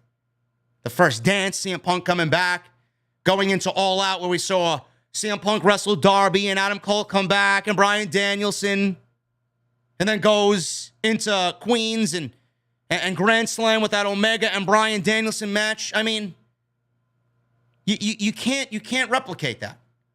They weren't going to replicate that this year, even at full strength. But they've noticeably took a dip in quality. Is it completely their fault? No, they're dealing with injuries right now, just like every sports team deals with injuries at any given moment all year long. We don't see fucking pro wrestlers, go out there having part-time schedules. We don't see pro wrestlers going out there operating under a certain days per year schedule like the NBA. This is a 52-week schedule. They wrestle every week. They don't have an off season. So the amount of injuries that have piled up, AEW has suffered them tremendously all at the same time. It's terrible. But if you go back and look at last year compared to this year, you'll notice a dip in overall quality. And I'm sure if you look at the numbers week over week, year over year, you're going to notice a dip in the ratings as well. Clearly. Now, it's going to be another problem for AEW when they go and talk TV rights deals. When they have to talk about, oh my God, when their TV rights deals are going to be up in 2024, they're going to be negotiating at some point next year. The negotiations are going to be there next year. Tony Khan, to me, is going to get a TV rights deal. He's going to get an extension, whether that's with Warner Media or someone else. Somebody will be housing AEW television. Will they be getting the amount of money that they think they deserve? I don't know. Because I know if you look at the year-over-year numbers compared to last year and this year, they do have an excuse, but I don't think the networks are going to really want to hear excuses. They're going to hear, well, why are you down this year compared to last year when you got the same roster? What's going on here? I don't know how much money they're going to get in TV rights deals. Rampage, I don't know, man. I don't know what you guys think of Rampage, but the show fucking sucks. Rampage is not where it needs to be. Rampage should theoretically be the B show of AEW, and it should be 2 hours. They wanted additional AEW programming. I think Rampage needs to be 2 hours. It needs to be on a Thursday or Tuesday. It needs to be on a Thursday, realistically, following Dynamite, and we need to get that at a primetime spot, 2 hours. 2 hours of AEW on Wednesday, 2 hours of AEW on Thursday, and that is it. Then you got the dark shows on Monday and Tuesday. You got your week covered, Monday, Tuesday, Wednesday, Thursday, with AEW program. It needs to be live every week. Enough of these tape shows, enough of the spoilers leaking out on Wednesday before we get to Friday. It's not going to really get people to watch the show when they already know what the fuck is going on. No major storylines take place on Friday. It's just another additional hour of AEW television that means nothing in the grand scheme of things. Nothing. So the ratings of Rampage are down. That's their own. That's another fucking problem. But Warner Media is going to be looking at that as well. So a war with Triple H is the least of their concerns. But I do hope for one thing. Meltzer says this, and I quote, I think that the AEW versus WWE feud is going to heat up. If it was up to AEW, they would mind their own business and all that, but that never worked with Vince, although Vince had kind of stayed away from that. And this time with Paul Levesque and Stephanie there and Nick Khan running the show, the people who thought they were only going to be interested in their own stuff, and the bottom line is, you were wrong. If you ever talk to anybody near the top of WWE about AEW, it's just like, it's almost like I used to talk to Vince about WCW. It's almost the same in so many ways. It's actually very much the same. I just remember, and everyone knows these stories about Vince. He took all the talent from Vern Gagne and all those other people from all the territories. When he started the company, when he started WWE, and in the 90s, Eric Bischoff, Lord Hogan, and Savage, and Piper, and all these guys, Nash haul away from Vince by offering more money, which is what Vince did, and Vince was just crying foul. They're offering more money for our talent that we created. It's like, Vince, isn't that what you did to the territories? He couldn't fathom it. In this, it's like Tony Khan started a company from scratch and everything. He's done pretty well. And it's just like from WWE, yeah. He didn't have the money the first year. We have the money to obviously keep the company afloat. We have to make the money. We have to turn the profit. And it's like, you've got $600 million in guaranteed TV deals. A monkey could turn profit with your TV deals. He actually has to work to turn a profit, does Tony Khan. And it's just not like the whole idea of him. It's amazing what you hear. And this, running NXT against All Out, is the move. And we're probably going to have a lot of moves from this point on. And I think some talent, when their contracts are up on both sides, especially if AEW gets a good TV renewal, if they don't, it may not be as much. But if they get a good TV deal, WWE obviously has hundreds of millions in profit. So they're going to be wrestlers out there. They're going to be top wrestlers out there that are going to get a lot of money off the contract renewals of both WWE or AEW. I know the thing is, for the wrestlers, both companies, when they sign these guys, are going to want to sign guys for 5 years or maybe longer. Maybe even in some cases 7 years. And there might even be some guys WWE sign up to 10 years in some cases. But mostly 5s. I think Owens was 3. But I would tell any wrestler right now who's under contract and the contract's coming due, if you're good and you have the confidence, fight for hell to sign a 2-year deal. You're not going to want to get less than 2. But if it's 5, beg for 3. Because if you're a good wrestler, the more your deal comes up, the more you're going to be able to escalate your salary, unless AEW is out of business, which I don't expect to happen, obviously. Listen, man, I don't care what they do. From me to everybody here, Tony Khan's problem and issue should not be with WWE, and Triple H and his issue and his problem should not be with Tony Khan. I want Tony Khan to take this, and we saw it on Wednesday already with Dynamite. All the news about Triple H taking over creative, he's already gone out there on Sirius XM on Busted Open Radio, already saying, what's the difference? It doesn't matter who's in charge of talent relations or who's in charge of creative. I don't like to hear the whispers of, oh, I got these guys on the contract and they're automatically going to go jump ship because of Triple H being in charge of creative, or because they were successful under a past administration. H's administration. He found that to be disrespectful, and it is disrespectful. I'm guilty of that. But I only brought it, I never said any of those names were going to jump ship. I always said it was those names that weren't contractually obligated to AEW. When Adam Cole's contract is up, he may seek different opportunities. When Malachi's contract is up, he may seek different opportunities. Tony Khan went out there and said, well, Adam Cole signed for the next 7 years. Malachi's on AEW's payroll for the next 5 years. They ain't going anywhere. Where the fuck are they going? I have them locked in. Good luck with that. That's a fire that was lit under Tony Khan because it angered him. And angry Tony Khan is the Tony Khan that we want. An angry Tony Khan is the Tony Khan that gave us Dynamite on Wednesday, that not only gave us a great Dynamite, listened to the fans' criticism of the week prior, and gave us a show that built Powerhouse Hobbs, Ricky Starks, Hook, and Daniel Garcia. Talent that he knows is going to be the future of this business. Now, was that happenstance? I don't know. Was that the plan from the get-go? I don't know. But the focus on young talent, to me, wasn't a coincidence on Wednesday. That was Tony Khan saying, I need to get my ass in motion, and I need to take advantage of my top guys being out to push the next guys that are going to fall in line when those top guys come back, and my roster is going to be better than ever when everybody cohesively comes together. A Tony Khan that was angry coming out of Monday, going into Wednesday, that's the Tony Khan that we want. And I say this because when Tony Khan is like that, he's at the top of his game.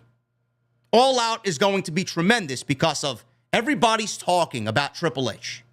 You think Tony Khan wants that? You think Tony Khan wants to be one up by Triple H because everybody adores Triple H? No. This is going to make AEW better.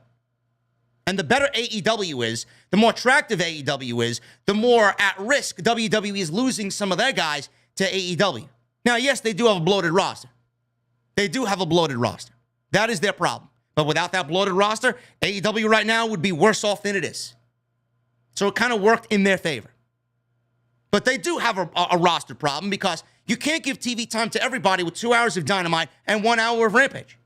There are people complaining online that don't have TV time. Oh, I'm getting pushed to the side. This and that. I've been sitting on the sidelines for far too long. That's going to come and that's going to fix itself when AEW has more TV time to give. Right now, they don't. Right now, it's Dark and Dark Elevation and Rampage and Dynamite. You got 3 hours of weekly primetime television. That is all you got. Maybe under a new TV rights deal, Time Warner and Warner Media gives them more hours. Gives them another show. Gives Rampage an extra hour. Has Rampage go live. Then, at that point, then we can get more people on TV and give them more opportunities. But I don't give a shit about a Triple H versus Tony Khan or a Tony Khan versus Triple H war. I don't want that. Us as fans don't need that. Because we're going to watch, from the sidelines, we're going to watch Triple H make the WWE better. And because the WWE is getting better and Triple H has this fucking thing about him that everybody loves. Everybody loved NXT. Everybody loved the black and gold. And everybody's expecting Triple H to bring the black and gold mentality and the vision to the main roster. Tony Khan is not going to let that happen without having a fucking piece of the pie. If Triple H is making WWE better, you better fucking believe Tony Khan is going to be on top of his game and he's going to go out there and give you the best he's got. You think Tony Khan doesn't have shit up his sleeve right now? What do you expect Tony Khan to do when all of his major players are out with injury, unfortunately, at the same time? He had to rewrite plans. He had to put plans that were already in place on stop. Triple H now coming into play and getting more power behind the pen and creatively booking Monday night and Friday night. You don't think Tony Khan's going to step up his game? Because of this, you're going to get a better WWE, and because of this, you're going to get a better AEW. Why is that bad, and why do we need to use terms like, oh, we're getting a WWE versus AEW war? I don't want that. I don't give a fuck about that. I don't want them going to war, one-upping each other, taking petty shots at one another. I don't want that. I don't need that. We don't need that. We are going to get top-tier WWE programming, and we're going to get top-tier AEW programming, and that's all we need. That's all we want. We win. We, the fans, win. And Tony Khan and Triple H are making money and having a blast doing it. If they can give us what their vision is, we win. That's all that needs to be said there. We don't need a war. This isn't Vince McMahon being petty. This isn't Bruce Pritchard being petty. Triple H never acknowledged AEW anyway when he was running NXT. Never. He only tried to put on the best show possible. Triple H is the type of guy. Yes, this is not earlier Triple H or younger Triple H. Triple H was very known for taking pot shots at people. I don't think this executive Triple H is even going to acknowledge anything because he usually just lets his fucking creative speak. That's the vision that Triple H really has kind of developed for himself, the reputation that Triple H has developed for himself. He's going to let his creative speak. He doesn't need to have anybody go on live TV mentioning the other show or mentioning AEW indirectly or taking a cheap shot at something that happened on Dynamite. That's not Triple H's game. It never was. He never needed to do that under the black and gold. You want to know why? Because the black and gold stood on its own as the best promotion in the world. He knew that. We knew that.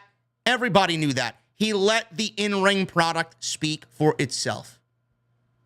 And that's great because Tony Khan's going to use that as fuel for himself. And he's going to say, well, everybody's talking about this. I'm going to show them what I am made of and what I can do as well. Fuck the war. The war doesn't need to be. The fans are going to benefit from this no matter how you look at it. Guys, let me check the chat. We got 2,500 in the venue. Thank you guys very much for all your support. Hit that thumbs up. Continue to hit that thumbs up. We got 1,100 likes, man. Can we get 1,500 minimum on tonight's OTS 438? 6 new members in the chat. Thank you guys very much. Continue to join the VIP section. And the super chats are open. Get them on in. We'll hang out at the end of the show like we usually do and go over the super chats with our cold beverages. Vince McMahon was being filtered to prevent insensitive and offensive content from airing on WWE TV. Maybe that would have been better. Maybe they should have sent all the ideas that Vince McMahon came up with out there on television. Maybe it would have been a better show if it was offensive and insensitive. But Fightful is reporting that Vince McMahon and his mindset paints a clear picture of the creative scene with him in charge. They heard from many people within the creative process who said that many of the creative writers' assistants effectively needed to filter McMahon themselves in some way, as the assistants often had to know what not to write for McMahon while taking notes from him. It was said the minutes are heavily edited. This was said to be largely the case for a long time. It ranged from Vince saying things that would appear insensitive or offensive to, oh God, what did he just say? Moments and simple kayfabe things. The report noted that some of the stories included McMahon constantly calling people the wrong names or using terms that weren't socially acceptable and that even he himself would never have allowed on television. One former production employee was quoted stating that if a live feed of Vince McMahon on headset gave you any insight about what the picture of production would be, especially the announcers, there were plenty of good times.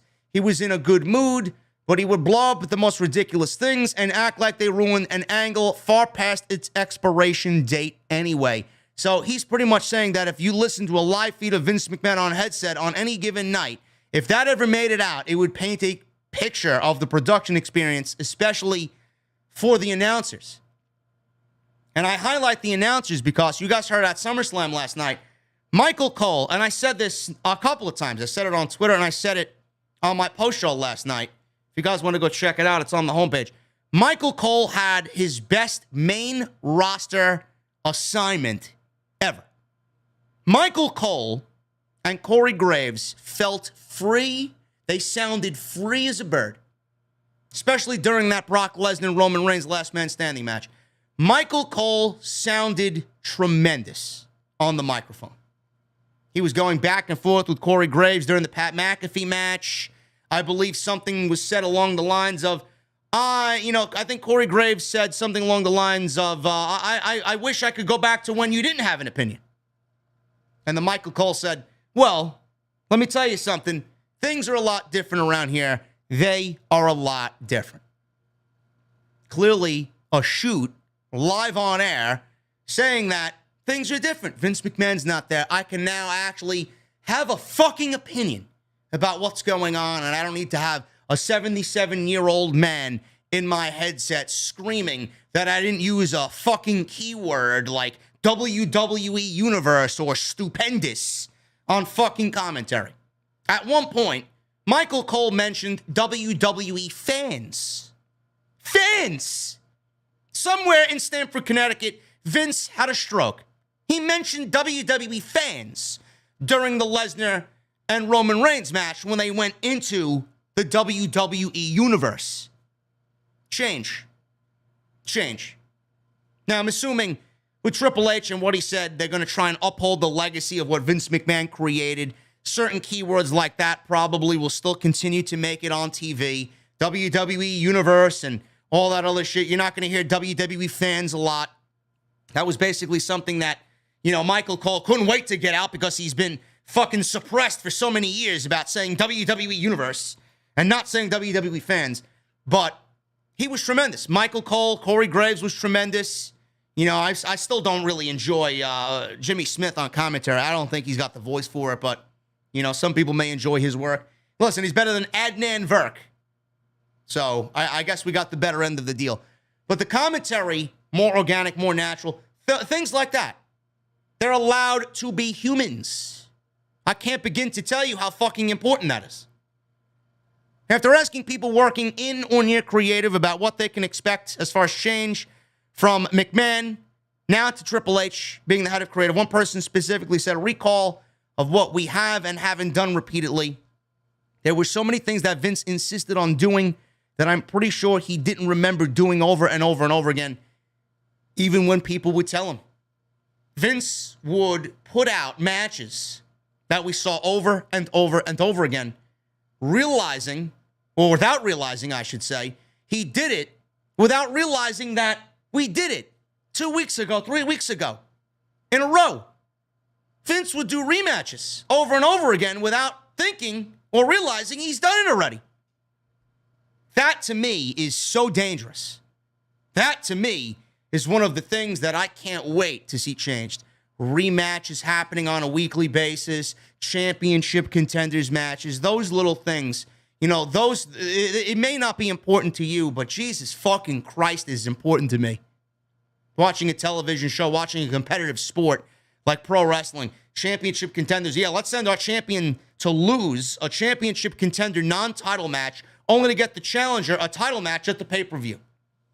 There's some way to build your champion up as formidable and some way to build your fucking championship up as, oh my God, everybody wants this championship. You're basically showing everybody that the title doesn't mean shit and your champion is a loser. Who would want that? Triple H is not going to give us that. Triple H never did that in NXT. Never. I could maybe there's 1 or 2 accounts in 7 years. Never will you see Triple H take a champion, put them in a non-title match, and have them lose, only to get the challenger a pay-per-view title match. Divisions will be set forth, challengers will be set, and wins and losses will matter. Build, pay-per-view build will be a thing again. I love it. Liv Morgan, she said this on Vince McMahon's exit from WWE. We were all shocked, and it felt sudden. She was asked about Triple H taking over creative, and she said this, and I quote, "We all owe so much to Vince. We were all shocked, and it felt sudden. So if he felt like it was time, then it was time to step away. We're also excited to be working with Stephanie and Nick Khan. Stephanie was born into the business, so there's literally no one better for the job than her. We're all so excited, and we're just ready to go to work. We're all just ready to take it to the next level." Everybody feels that same way. I don't know why I threw that in there, but I felt like it was important to just get the point across. Change. Top free agent, more than likely to sign with WWE now that Triple H is in charge. Fightful Select had a report that many wrestlers said they think they'd actually still be with WWE if Triple H had been in charge from the very beginning. This also was noted in Fightful and their Select report. They stated that a top free agent who currently has a lot of options told Fightful the possibility of them returning to WWE is now greatly increased with Triple H leading creative and Stephanie McMahon as co-CEO and chairwoman. Of course, the report did not reveal who the free agent is. Johnny Gargano. Johnny Gargano. That is the name. You want who the top free agent is? It's Johnny Gargano. If it's not Johnny Gargano, it could be Bray Wyatt. But I do think that it's Johnny Gargano because they specifically named Triple H leading creative and Stephanie McMahon being the CEO and chairwoman of the company. One name that has been heavily speculated is Johnny Wrestling. WWE always wanted to keep Gargano before he left in December and had made him a great offer to re-sign at the time of his walking away. He decided it was necessary to take time off ahead of the birth of his child with Candice LeRae. There's been a lot of talk recently that he's getting ready to make his return imminently. Of course, though, that's just speculation, and it could be anybody. It could be Bray Wyatt. It could be Braun Strowman. It could be Johnny Gargano. It could be Killer Kross. Killer Kross is another one. I used him as an example. Killer Kross is a free agent. Killer Kross is obviously working indies. He's doing MLW. He's doing his own thing. He's working House of Glory. I can't wait to see Killer Kross in House of Glory. Tremendous talent is Killer Kross. Such an unbelievable talent with Scarlett. The presentation, the package was fucking unbelievable. What Triple H did was great. Whether you like him or not, if you enjoy him or think he's boring, you gotta admit, whatever role that Triple H gave him, he fucking killed it. The body language and the whole promo projection of Killer Kross, the way he just emits emotion, you can't teach that shit. You can't. And him being back in WWE, given a second chance after they absolutely demolished him, killed him. They made him to a fucking Ninja Turtle character. It's going to be great. He's definitely somebody I see coming back. Johnny's coming back. This is just me speaking personally. Johnny's coming back. Killer Kross is coming back. We may see Johnny's wife, Candice LeRae, come back. We may see. She has, imagine Candice LeRae on the main roster with a veteran fucking presence there. Ageism out the window. That was a big Vince McMahon thing. Not hiring somebody or not bringing somebody back for their age. Firing somebody because of ageism. They fired Taya Valkyrie because she's 37 years old. Wow. Wow. You mean to tell me that Taya Valkyrie could not be a valuable asset to the company in that women's division? It's unbelievable. All that shit, that mentality is fucking gone. Gone. I see Candice LeRae coming back. I see Johnny Gargano coming back. I see Killer Kross coming back. I see Bray Wyatt coming back. I've been saying this for months. I see Scarlett coming back with Killer Kross, yes. You think Triple H probably lost sleep over all of that. Triple H probably lost sleep every night, turning over and looking at Stephanie as they laid in bed together. Honey, what is your father doing? Why does your father hate me? Why does your father ruin everything that I put my fingerprints on? Was there a reason to kill Killer Kross? Did they need to take Scarlett away from Karrion Kross? She sang his fucking theme music and they sent him out there without his wife. He was NXT champion when he made his debut on Monday night, and Vince had him lose to Jeff Hardy in 90 seconds. Why, honey? Why? Can you please give me a fucking answer as to why? I haven't slept in 7 months. You don't think this man lost sleep over these nonsensical fucking misfires by Vince McMahon? Absolutely disgraceful. Disgraceful. And that's not the only one that Triple H lost sleep over. Malachi, fired. Keith Lee, fired. Honey, Steph, why did Vince put bear claws on Keith Lee? Why did he go from Bearcat? Why did they eliminate Limitless? Why did they transform into Bearcat? I'm not running the Bronx Zoo. I'm running WWE. He lost sleep over all that. Andrade being split from Zelina. All this. Santos Escobar. Imagine calling Santos Escobar up to the main roster and having him waste away in catering. Or all of Legado del Fantasma. Waste away in catering. Ricochet. Honey, why is Ricochet a loser? Steph, at dinner. Steph, why is Ricochet a loser? Why is Ricochet losing every week? Why did they change Ricochet's theme? Why is Ricochet the Intercontinental Champion and still being presented as a loser? Steph, why?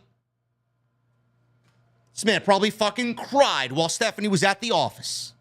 every morning over his bowl of cereal and his cup of fucking Folgers coffee. Disgusting.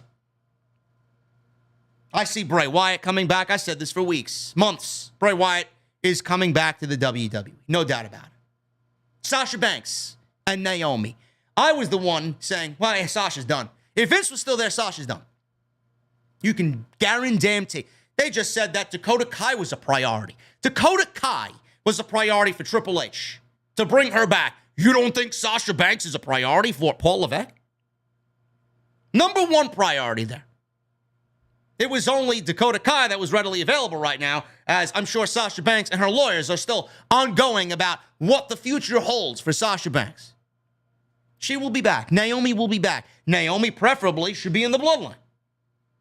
Naomi brought back and placed in the bloodline, and that is the way to go there.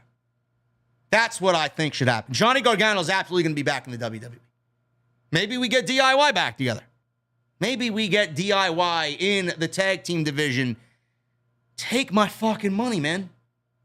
Take it. I'd love to see it. But yes, Johnny Gargano is the name here that I think Fightful is alluding to. Now, this is obviously all speculation, but that's just my opinion. So we'll see what happens. We could see Braun Strowman come back. You know, I don't want to mention anybody on AEW side just for the sake of not being disrespectful to Tony Khan. Whoever else is out there and is not currently available, or who is available on the indies, Triple H, if they work for Triple H on NXT, they will be given a phone call. If they had high standing with Triple H, they will be given a phone call. No doubt about it. So yes, they are attempting to bring back Sasha Banks. Meltzer even talked about Sasha Banks on the Sports Illustrated Media podcast. So this is big time for Dave Meltzer on Sports Illustrated. It's kind of up in the air. They're gone, Meltzer said. The last I heard was that there would be attempts to reconcile, especially with Vince gone. So it's up in the air. I don't think there's anything definitive just yet. So there will be discussions.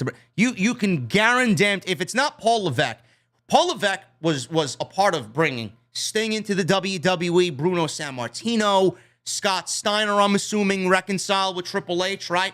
Something had to be said there with Triple H and Scott Steiner. Scott Steiner always made fun of the Hall of Fame is imaginary. I don't give a shit if it's on the fucking moon. If I can't walk into Hall of Fame, it doesn't exist.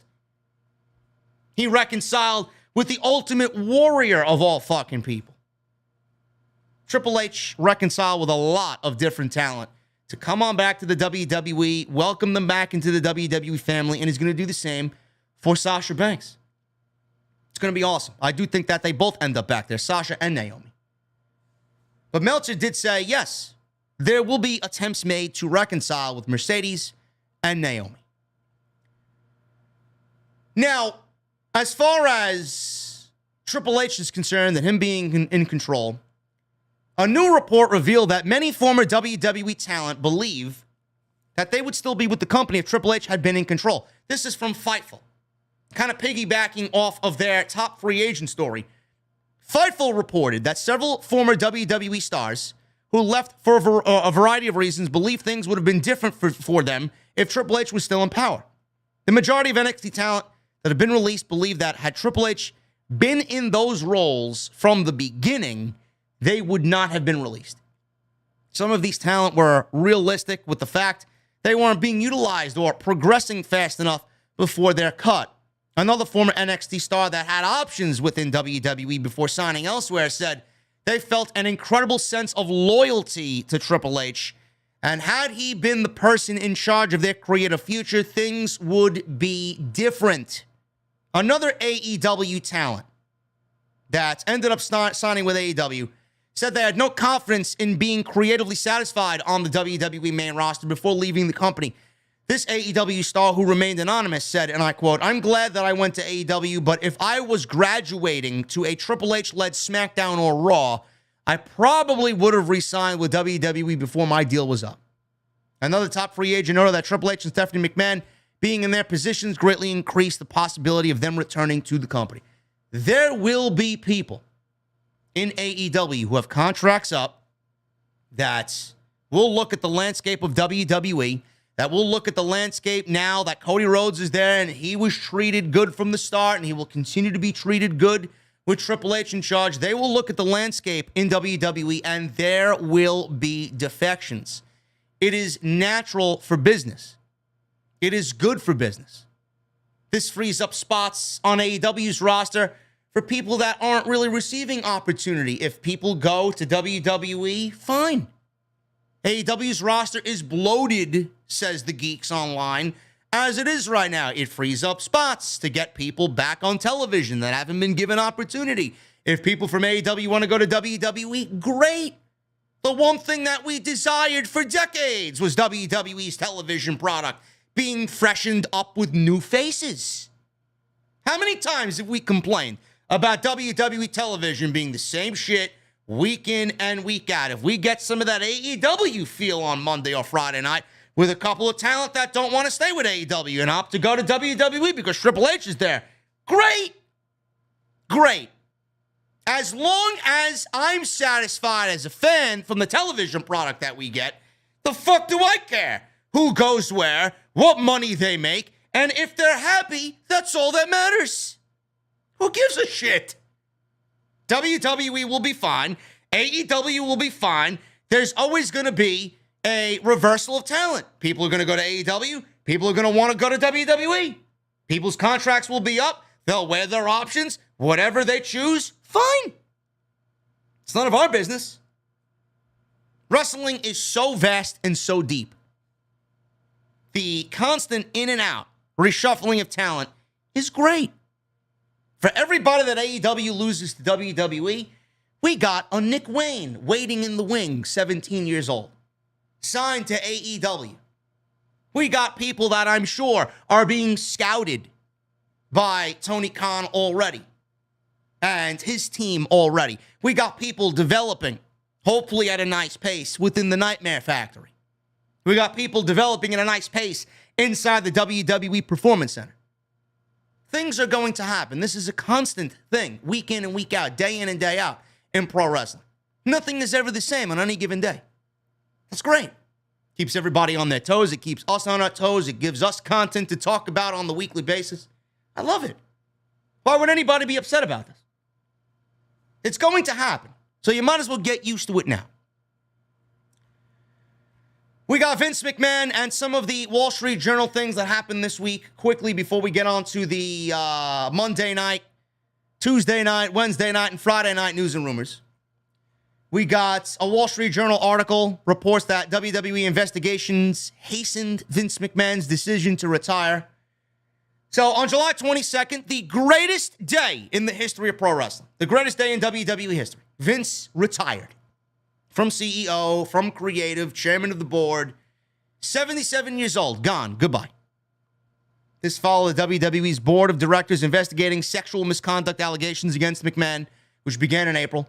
In a new article from the Wall Street Journal, it was revealed that new federal investigations into McMahon's hush pact allegations led to his decision to retire. Oh, really?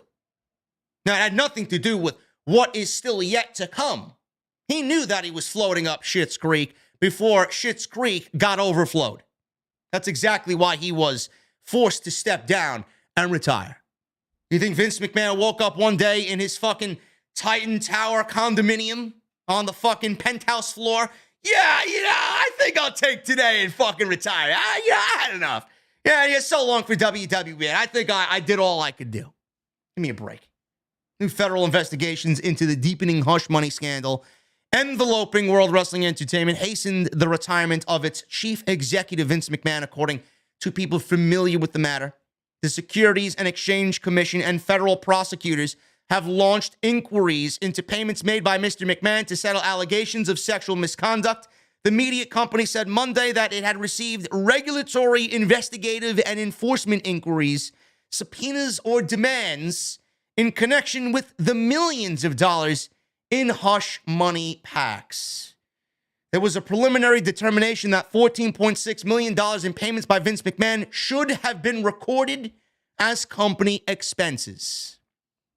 That was the big news story that came out that pretty much forced Vince McMahon to step down 14.6, I'm sure it's not the end of the road. I'm sure there are many more millions that have not been accounted for, and Vince could very well end up going to prison. So we will see what happens with that, but it all should have been recorded as company money. It was not, and Vince McMahon basically, with the report, was from the findings of the board of directors. It was years ended December 31, 2019, 2020, and 2021, as well as the first quarter of 2022, when it issues its financial statements for the second quarter of 2022.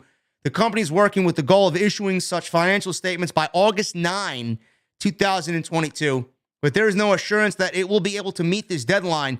In light of the unrecorded expenses and related facts, the company expects to conclude that its internal control over financial reporting was not effective as a result of one or more material weaknesses.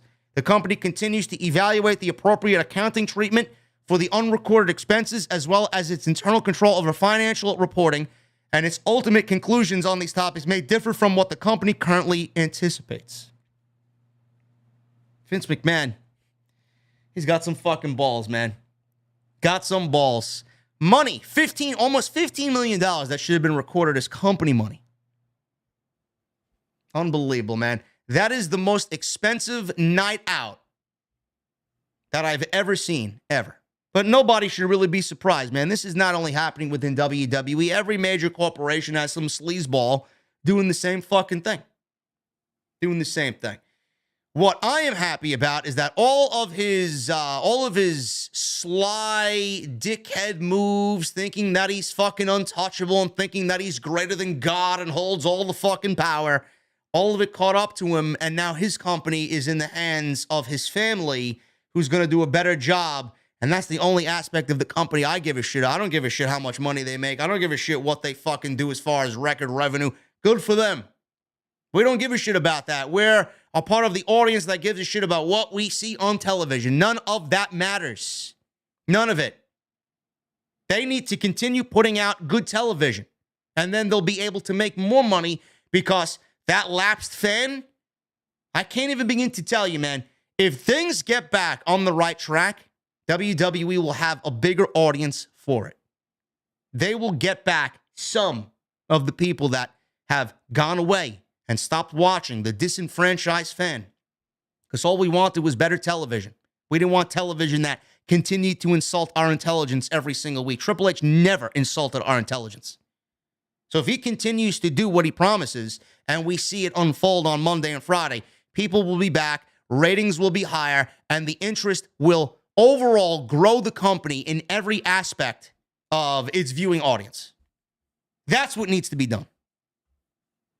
So Vince McMahon is gone, and more allegations, I'm assuming, will be uncovered in the weeks to come.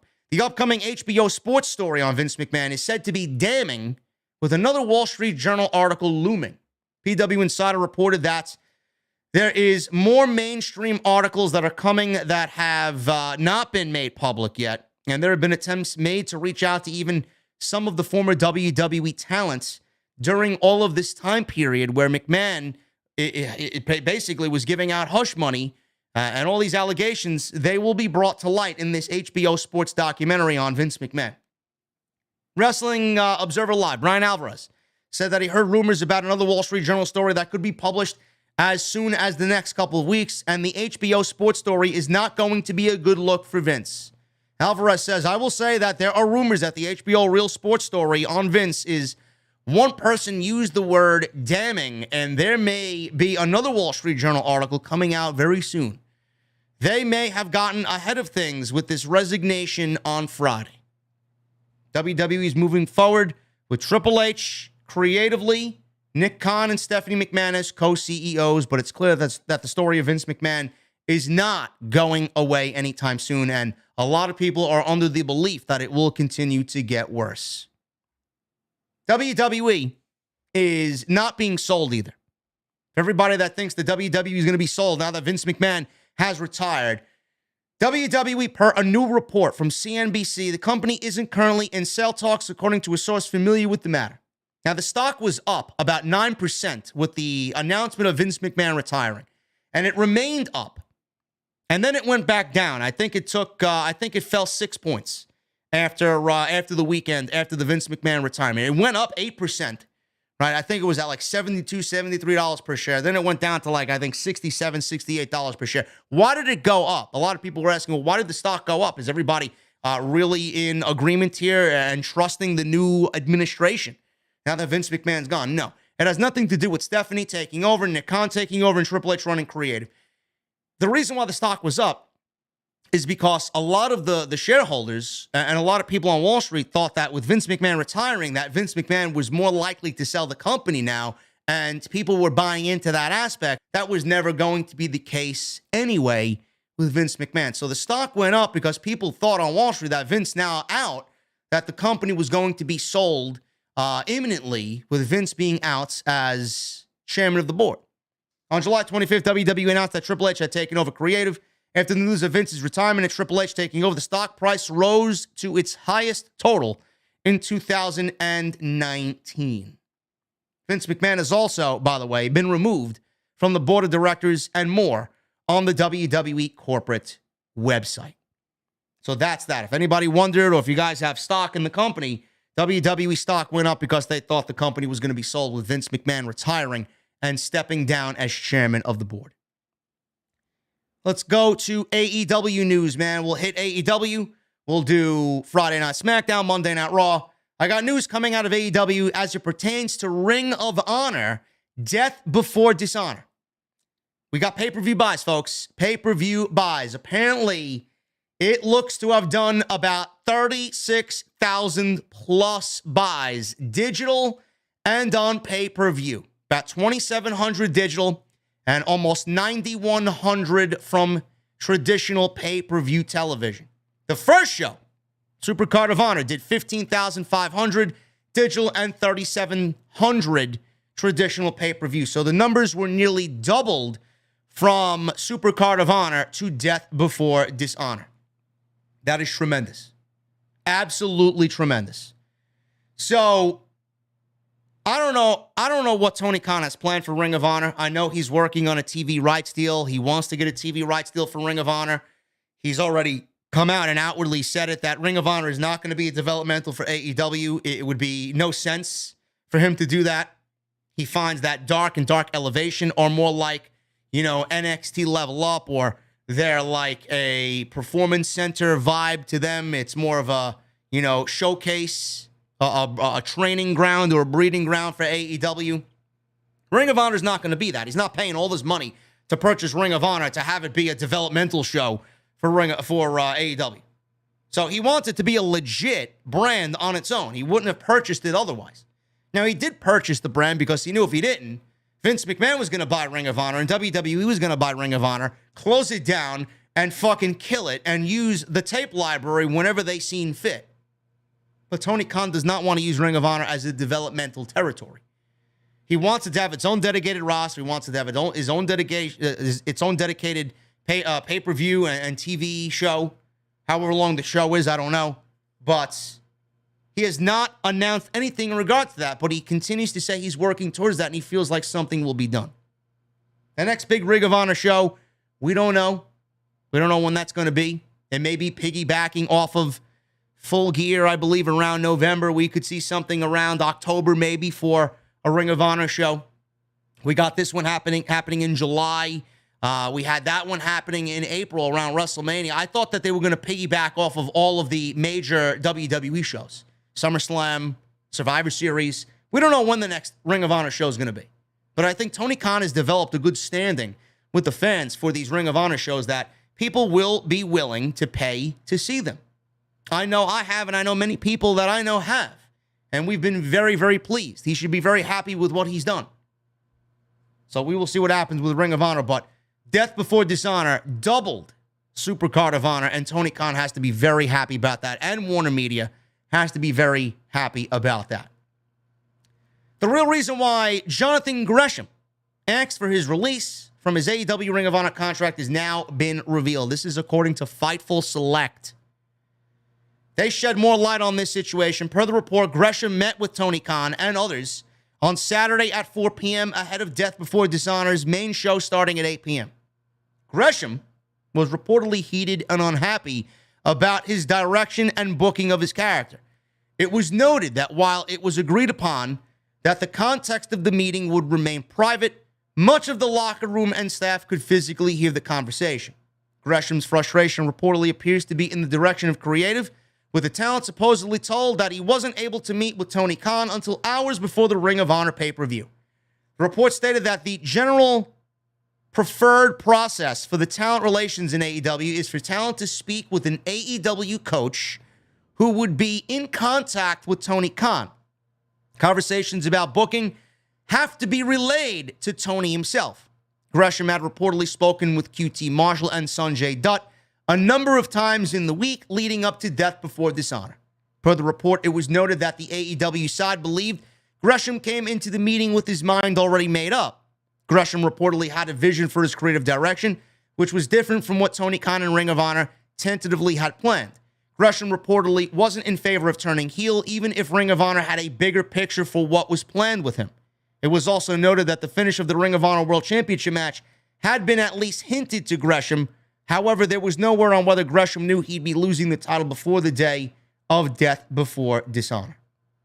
Jonathan Gresham also reportedly cited his PWI 500 ranking to argue that he should have been booked better by Tony Khan. Jordynne Grace, his wife, reacted to the report. I found that to be comical. Jonathan Gresham cited his PWI 500 ranking to argue that he should have been better creatively, been booked better creatively by Tony Khan. Now, I wonder if Jonathan Gresham gets into a fight with his wife over dinner and they start throwing out PWI top 500 rankings at each other, or they argue over which restaurant they want to go to, or argue about which bar they want to go to in the evening to go celebrate a momentous occasion. Do they use PWI 500 rankings to decide on who wins the argument? You fucking kidding me? Holy shit. I didn't believe this was a fucking real story. I thought this was a troll. The man actually cited PWI 500 rankings to Tony Khan, a fictional fucking ranking that nobody fucking takes into consideration. It's all about ego anyway. It's only for the marks on social media to fucking argue who's the best pro wrestler in the world. Meanwhile, it's a very subjective topic. You fucking serious? PW Insider confirmed that Fightful's report about Gresham asking for his release on Saturday before Death Before Dishonor was legit. It was clear that Gresham wasn't happy as he made his way to the ring with his match against Claudio. He didn't have his usual costume. He didn't have his mask. He quickly left the ring without Prince Nana. Gresham was reportedly not happy about the way he was booked. PW Insider cited several sources saying that Gresham was not happy about the outcome and that Gresham cursed out Tony Khan. Another story being shared by talents said that Gresham used his PWI, Pro Wrestling Illustrated's PWI 500 ranking as a reason why he should be used better. Gresham has deactivated his personal Twitter account. He was on the Ric Flair show tonight. He was in that battle royal that I saw clips of online before I actually went live with my show. He deactivated his personal Twitter. He deactivated his Terminus promotion account on Twitter before his match with Castagnoli. And he asked for his release. There's no confirmation if his release was granted, but it does not look like Tony Khan will be welcoming him back into Ring of Honor. Gresham has not commented publicly, but his wife, Jordynne Grace, took to Twitter to shoot down recent reports without being specific on what exactly she feels is inaccurate or out of context. She says, and I quote, "I promise that you don't have to believe everything you read online. 95% of dirt sheet news is exaggerated, completely made up, or taken out of context." Same reply from everybody that hears about a story, and then they got a comment on it. It's taken out of context. The dirt sheets are usually wrong. The dirt sheets are usually exaggerating. Par for the course here by Jordynne Grace and the reply she gave on social media. Now, I will say this. I said this last week. Now that we got a little bit more clarity on everything, I want to praise Jonathan Gresham from the go here. Okay, he was upset. The report cited that He was already in the mindset that he made up his mind and he wanted to go. He wanted to walk out. He argued with Tony Khan. He had cursed out Tony Khan. He complained that there was no communication. He complained about creative. He went out there and he had an 11-minute match and he dropped the title to Claudio and he went home right after the match. Let's praise him because he could have easily dropped the fucking title on Tony Khan's desk. He could have walked out with the title and he could have made a fucking bigger scene than was reported. But he went out there and dropped the title to Claudio. He did business. He didn't go into business for himself. He did business. He put Claudio over and he shook his hand at the end of the match, really kind of showcasing, that he's a professional and he adhered to the code of honor. Let's give him his credit on that. He could have easily said, fuck this shit. I'm out and I'm taking the goddamn title with me. This is my brand. I don't give a shit who owns it. I carried this shit on my back and you're doing me dirty. Fuck off. He didn't do that. And that's commendable. And honestly, that to me is of the highest respect. And he should be praised for that. Now, on the other hand, he does come off like a sore loser, in my honest opinion, because he didn't really see the bigger picture. And I don't think it's totally his fault. I think he overreacted. I don't think he sees the bigger picture. He does come off like a sore loser. I think everybody, me included, in the community stated that the right man for the job was Claudio. Could the match have been better? Absolutely. They only went 11 minutes. Could the match have been built up over months? Yes. You think the fans wanted Claudio to go from WWE to AEW, be on television for 4 weeks, and then be given his first world championship after 4 weeks, 5 weeks? No.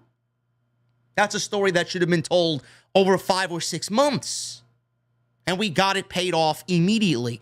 It could have been a little bit more celebratory. It could have been a little bit more epic for Claudio, but that's not what they did. They didn't have time for that. I think Claudio understands that. I think Tony Khan understands that. I think the fans understand that. The right fans, anyway, the smart fans. Gresham is the only one that didn't understand that. Now, the reason why Claudio was the champion is because Claudio, positioning him at the top of the brand, you're trying to sell this brand to Warner Media. You're trying to get a TV rights deal for Ring of Honor. Claudio is going to sell your brand better than a Jonathan Gresham. You're not going to get a TV rights deal with Jonathan Gresham as the face of Ring of Honor as their world champion. You're going to have Claudio Castagnoli in there, the former Cesaro of WWE, world-class professional wrestler that has ties to Ring of Honor, was a Wrestlemania superstar, WWE superstar, world-renowned pro wrestler with World Wrestling Entertainment, multiple titles in WWE. That's who you're going to sell to Warner Media. Upon that, Samoa Joe, FTR, Mercedes Martinez, Wheeler Yuta. They got a collection of great champions over there in Ring of Honor.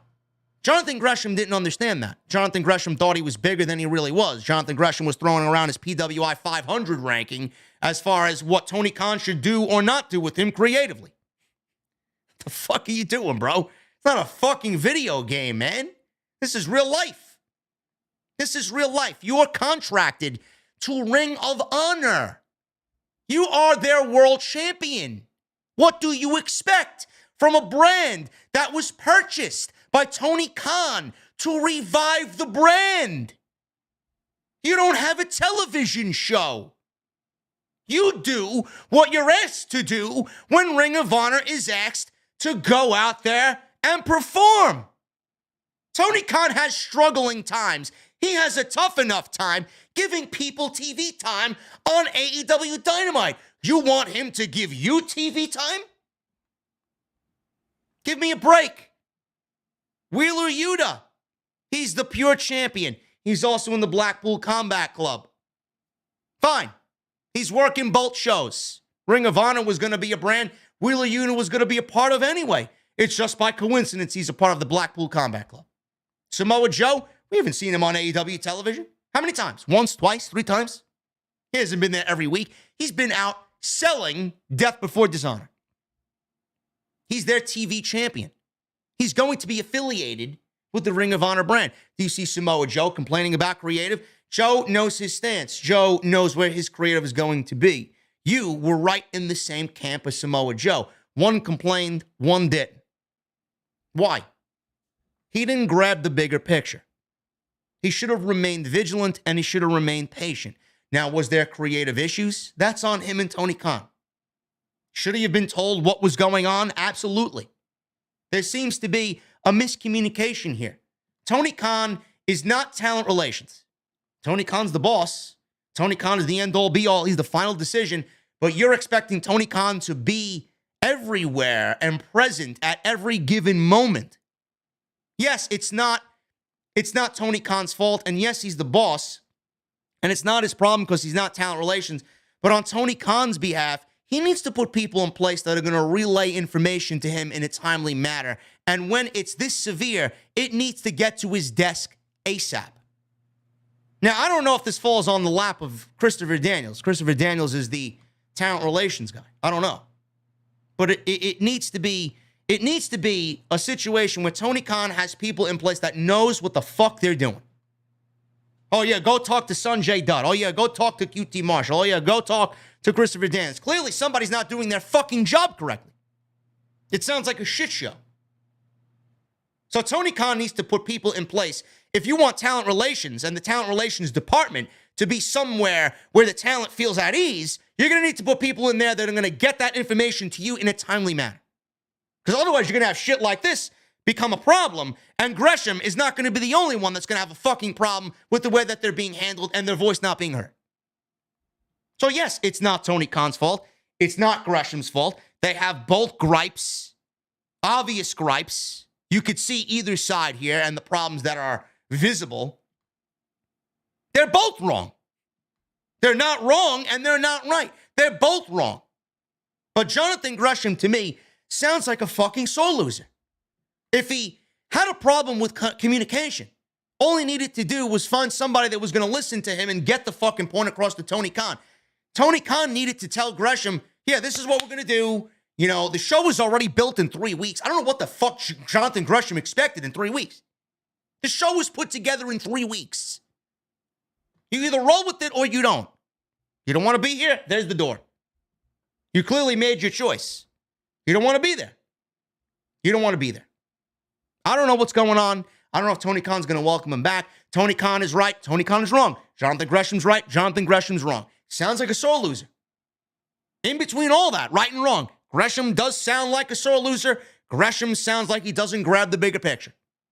If he just remained patient, maybe at the end of all this, his brand that he loves so much would end up with a TV deal and he'd be on television every week like he wants. That's what Tony Khan brought you in for, right?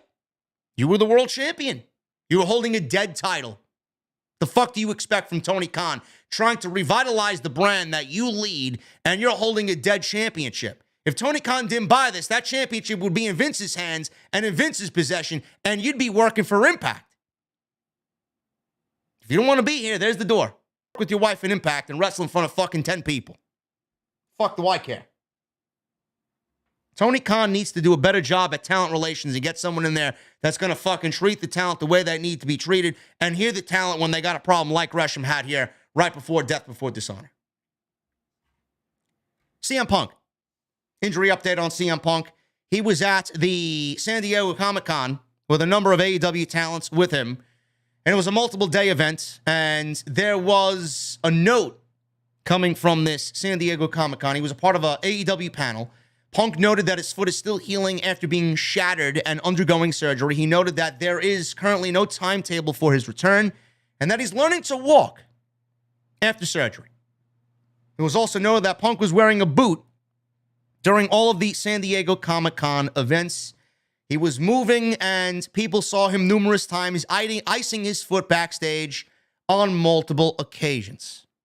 The source also claimed that it was obvious that Punk was in a lot of pain while moving.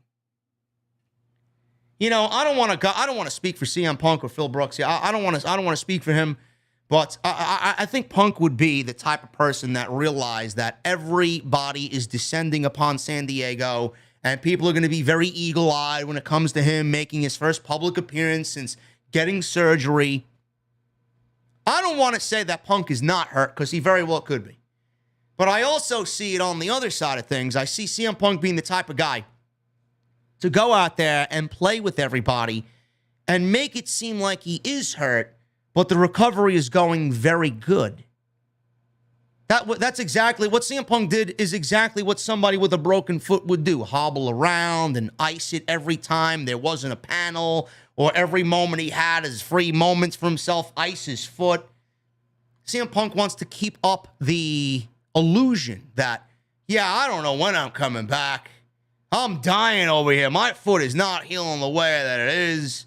Only for him to show up during the All Out build and get billed in a championship match in Chicago for All Out in September. You think this man wants you to know when he's coming back? He's going to do everything to show you he's not coming back, and he's not going to be at All Out, and he's going to be out the rest of the year. That's how Phil Brooks operates. Now, he could be hurt, and I could be wrong. But I take it upon what I've seen over the years and think that CM Punk is a little bit smarter than the average wrestling mark out there, and he's going to play you like a fiddle. Dax Harwood is hurt. Apparently he's got a torn labrum. The AAA and Ring of Honor Tag Team Champions, FTR. They wrestle over 40 minutes against the Briscoes in probably the second best match, depending on what you like better, the first or the second match. They will be top 1 and 2 for me anyway, I can tell you right now. Over 40 minutes at Death Before Dishonor with the Briscoes, 2 out of 3 falls per Meltzer in the Observer newsletter. Harwood actually has a torn labrum. This is the same issue that Adam Cole is suffering right now, and Cole will be back on television, though not cleared for in-ring competition, but will be back on Dynamite Wednesday. Dax Harwood is the latest AEW wrestler working with a torn labrum. After the Briscoes match, he came out with a swollen eye, a stiff neck, and his shoulder was worse. I hope that he is okay, because I could see FTR. FTR wrestled this weekend at StarCast. FTR is going to be a part of big plans moving forward. I don't know what's going to happen. I hope that he takes care of that, because we're on a run of a lifetime here, and I would hate to see an injury like this stop FTR's momentum when they are on an absolute run of a lifetime that could see them win the AEW Tag Team Championships upon everything else that they have right now. Raw. Monday Night Raw on Monday from Madison Square Garden was largely written before Vince McMahon had resigned on Friday.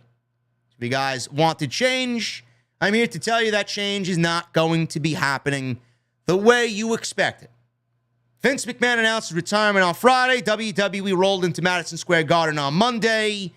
And while speaking on the Observer Radio, Meltzer noted that the show was largely written and approved last Thursday before McMahon left. There you go. Triple H, he did what he could do to put his own little fucking seasoning on it. And it was largely the same show that we usually get on Monday. Not good at all. But Triple H showed you exactly where he wants to start working on areas that Vince McMahon had poisoned. This is probably not the show to judge anything on by, because the show was largely written before Vince left. It was written a lot on Thursday. Nobody ripped up anything. There were a few minor changes, is what I was told. Essentially, this was the show that had been approved. They're not making any big changes or anything like that just yet.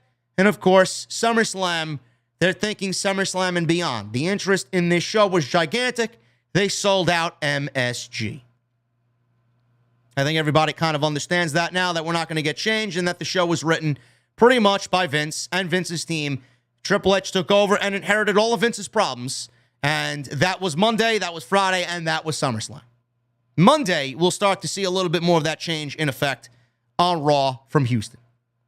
WWE canceled Riddle versus Rollins at SummerSlam. Details on why Triple H made this decision. We talked about this during the week. Fightful made this report known to everybody via Select. They provided more information on the injury, and noting that the injury is kayfabe, that Riddle is not really hurt, and that there are plans to do this match at Clash at the Castle. Those that Fightful spoke to claim it was due to creative adjustments, and that the talent was informed Monday, with the working plan being that the match is going to take place in September at Clash. Though it's possible that also isn't final, given the ever-changing landscape of creative now that Triple H is in charge. He may think of something completely different to do with Riddle and Rollins. Everybody talked about, is Rollins going to get a match? Is Rollins going to get a match?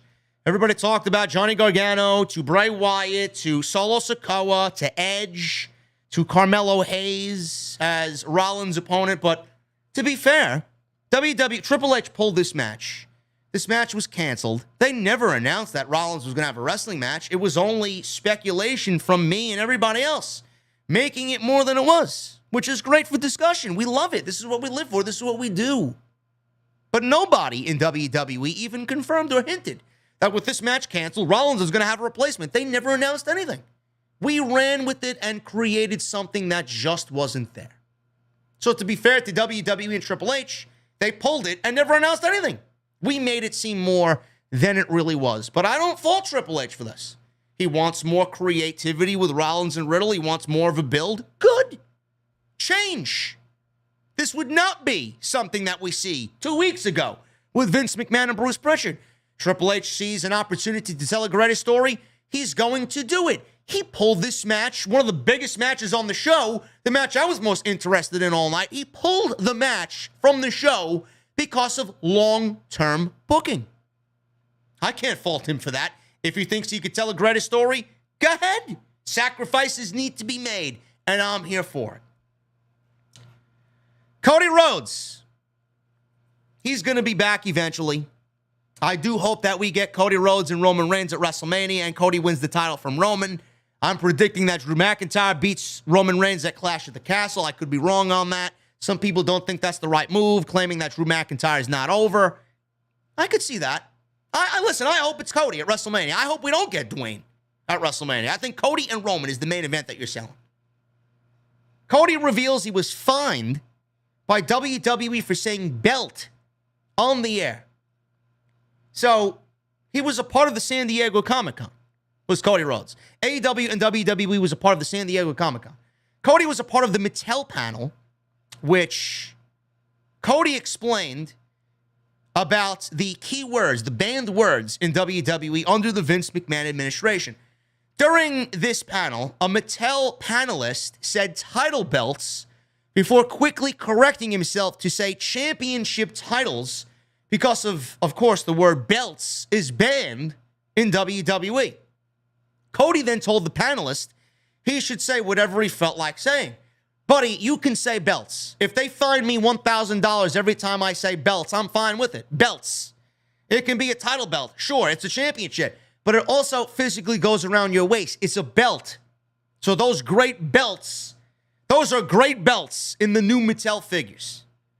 I wish I was fine with losing $1,000 as Cody Rhodes is fine losing $1,000. For anybody wondering what the known banned keywords are, on top of belts, which I hope Triple H changes, I hope we see hospital and belts and DQ and wrestling announced on the show again. These are the listed words banned in the Vince McMahon era. Wrestling, wrestlers, belt, blood, choke, which I understand why that doesn't make TV, diva, strap, kayfabe, mofos, headshot, trauma, DQ, the anti-diva, spinal injuries, victim, violence, WWF, wife beater, which is understandable, curb stomp banned, strangle, kill, murder, house show, push, being over, babyface, heel, job, jobber, card, and non-title. Vince is a fucking lunatic. Vince is a lunatic!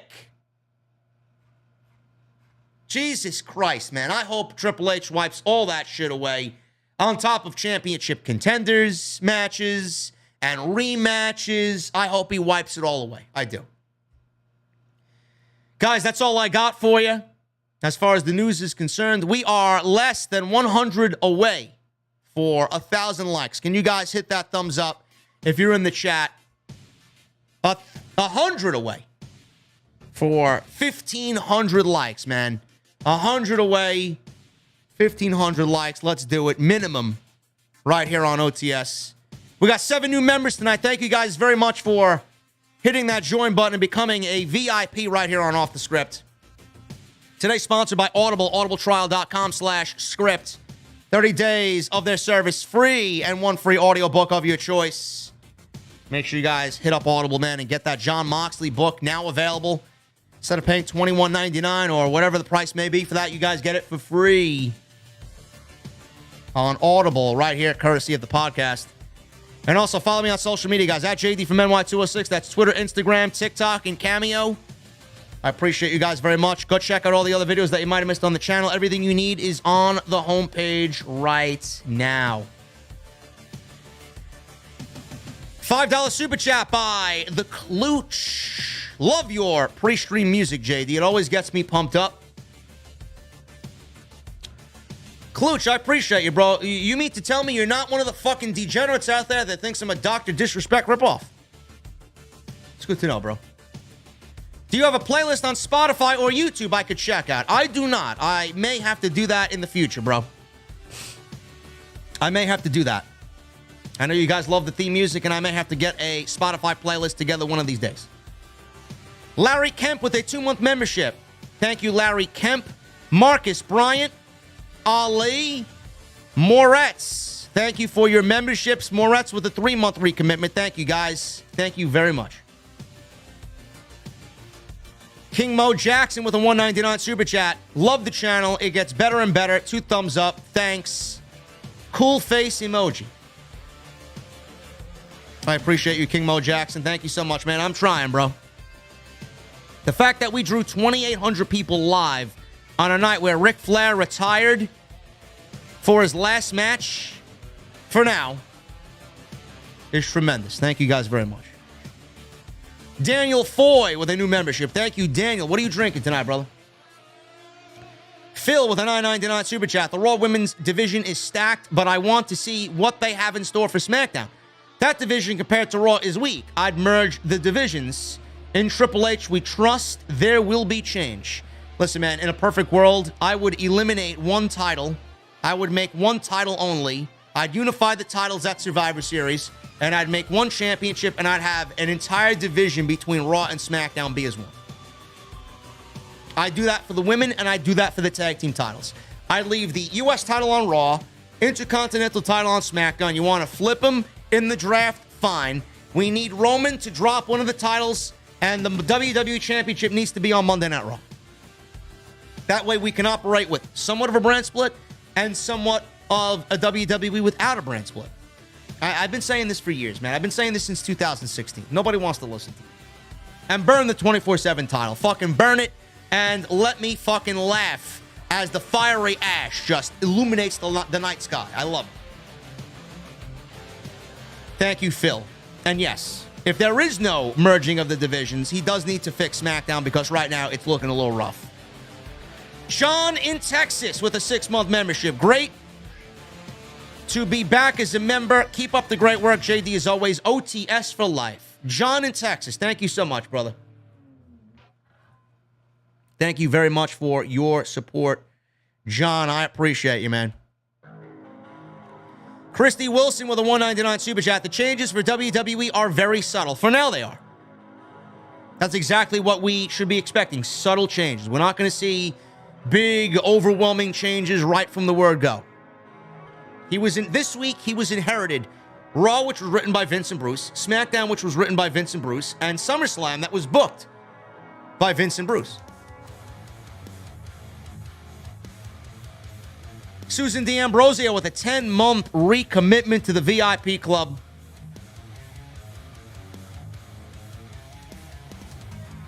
I agree. Thank God Triple H is in charge, and the talent, especially the women, will be treated with respect, and we will have better as far as the WWE product goes. I hope so, Susan. Sinister in the chat. From what I've seen, it seems like you didn't opt in for gifted membership. Sinister, I don't know where the fuck to go, bro. I got your comment on SummerSlam's podcast last night in the comment section. You didn't leave me anything. I don't know what to do about these gifted memberships, bro. Michael Evans with a 3-month. Thank you for the recommitment, Michael Evans. JD, it feels good to say that we have 3 solid nights of pro wrestling now, AEW and WWE under Triple H. Let's sit back and enjoy the ride. Cheers, JD and OTS family. Thank you very much, Michael Evans. I appreciate you, brother.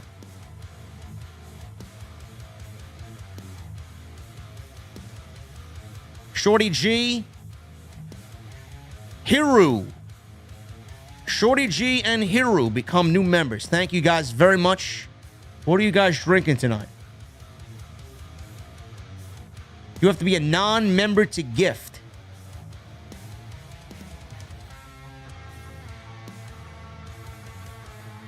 Bro, I don't know, man. I may talk to some YouTube fucking geek on here, man. I got like 24/7 service on here, man. I may hit up one of the techs in the chat. I don't know. Michael Partham with a $5 super chat. Kevin Dunn is the canary in the coal mine. Whenever he is removed, that's when we'll definitely know Vince's influence is gone for good. I agree with you, Michael Partham. Kevin Dunn has got to go, but Bruce was not named in the list of names that Triple H gave out after the tryouts in Nashville. Bruce was not named. Kevin Dunn was named, but Bruce wasn't. Captain Solo with a 5 and a 2. Do you think we'll see Bray Wyatt back in WWE before year's end? How about Braun Strowman? Bray Wyatt, yes. Braun Strowman, no. And what the heck does Triple H do with Omos? Sends Omos back to the Performance Center. Omos is not TV ready. And he should be nowhere near the main roster. Sinister becomes a new member. Thank you, brother. What are you drinking tonight, Sinister? You got to give me the lowdown on that fucking gifted membership shit, bro. William Robertson with a $9.99 super chat.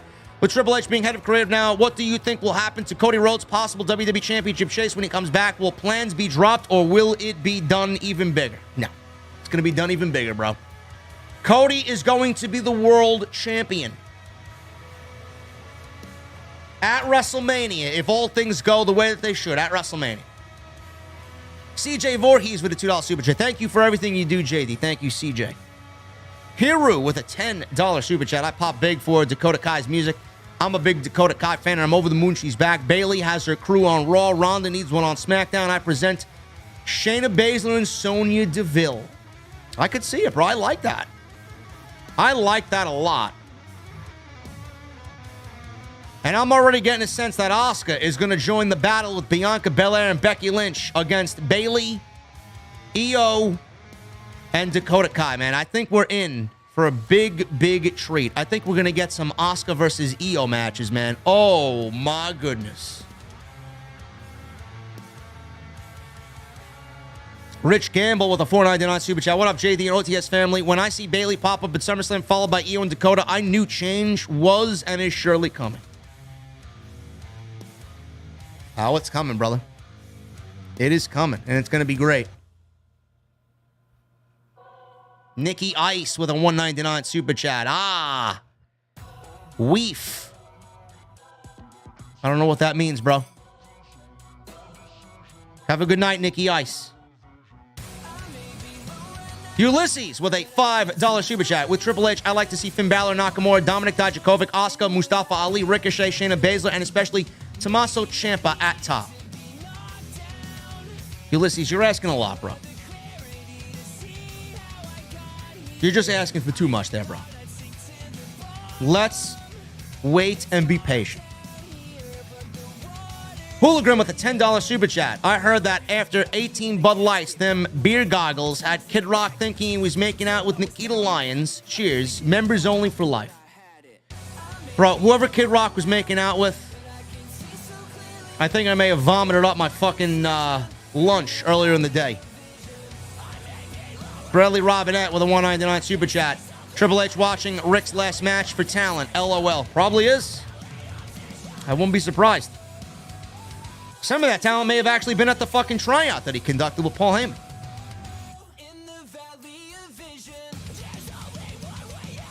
Matthew Malnar with a $4.99 super chat. Do you think Nash Carter has a chance to come back and reform Emmett? Yes, I said this earlier in the week. I said this on Tuesday during my NXT post show.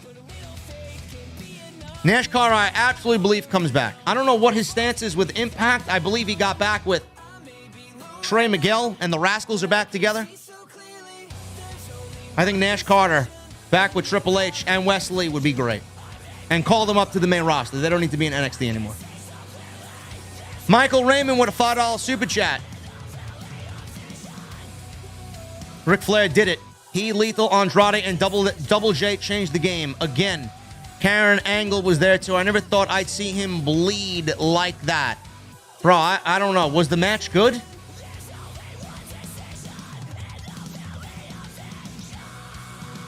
Was the match good? Was the tag team match good tonight? Was it worth watching? Nate Knight with the $2 super chat. JD from NY 206 versus Logan Paul at WrestleMania 39. No, thank you. No, thank you, bro. Logan Paul would wipe the floor with me. Ulysses with a 2, a 5, and a 2. I hate casual wrestling fans. I say that because the goons saying why Bayley came back with no bodies. Fuck them, bro. Just because you casuals don't know, don't mean they are nobodies. Clearly they are nobodies. Clearly they are somebody. Everybody but Flair was good, huh?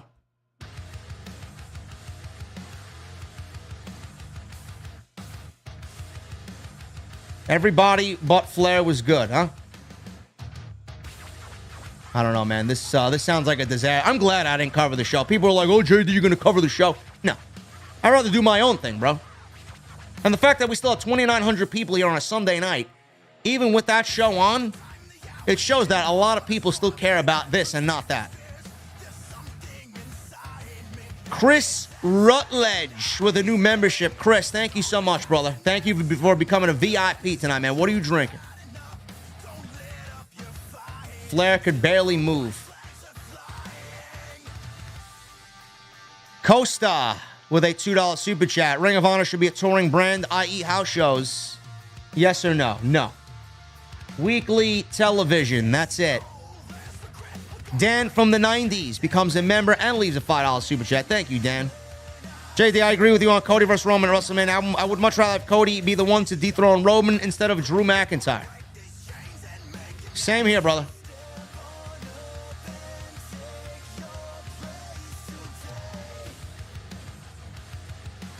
And Russ Constantine.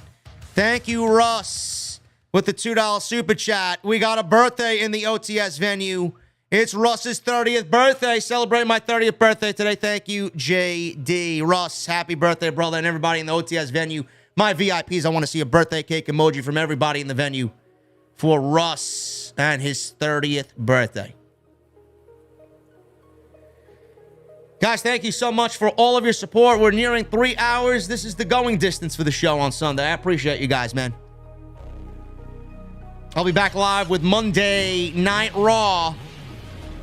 We got Triple H running Monday Night Raw with a clean slate. Oh, I'm excited. I am excited, man. It should be great. Guys, thank you so very much for joining me on your Sunday evenings. We hit 1,500 likes. We got 8 new members in the venue. Thank you very much for all of your support. We continue to change the game. We continue to be number 1. We're going to do it again next week. Thank you for all of your support on what I do here, man. We hit 5,100 live last night for the SummerSlam post show. Over 4,000 likes. Over 50,000 views. Blew everybody in the community out of the water, man. You guys continue to make this show bigger and better every single week. Follow me on social media, guys, at JD from NY206. That's Twitter, Instagram, TikTok, and Cameo. Everything you need is linked in the description if you can't find me. Continue to join the VIP section, man. We'll be back next week with episode 439. VIP only. We got 8 new members tonight. Let's continue to keep those memberships coming in, man. Hit that subscribe button down below. Turn on the bell for notifications. We just hit 135,000 subscribers before we went live tonight. Thank you guys very much, man. Thank you very, very, very much. And like I said, man, the SummerSlam review with everything else you might have missed on the channel is on the homepage right now. Go and check it out. Everything you need is linked there. Monday, Tuesday, Wednesday, extras, Friday, SmackDown, you name it, man. And I'll be doing the same thing all over again this coming week. Guys, thank you once again. Listen, hit that thumbs up. Continue to hit that thumbs up. We hit 1,500 plus. I wish 15,000. 1,500 plus I need those guitar emojis in the chat, and I need that music on max. I'll see you tomorrow night, man. Triple H leading Monday Night Raw into Houston. I'm fucking excited. Let's go. I'll see you guys tomorrow night at the Beer Garden on Off the Script. I'll see you guys later.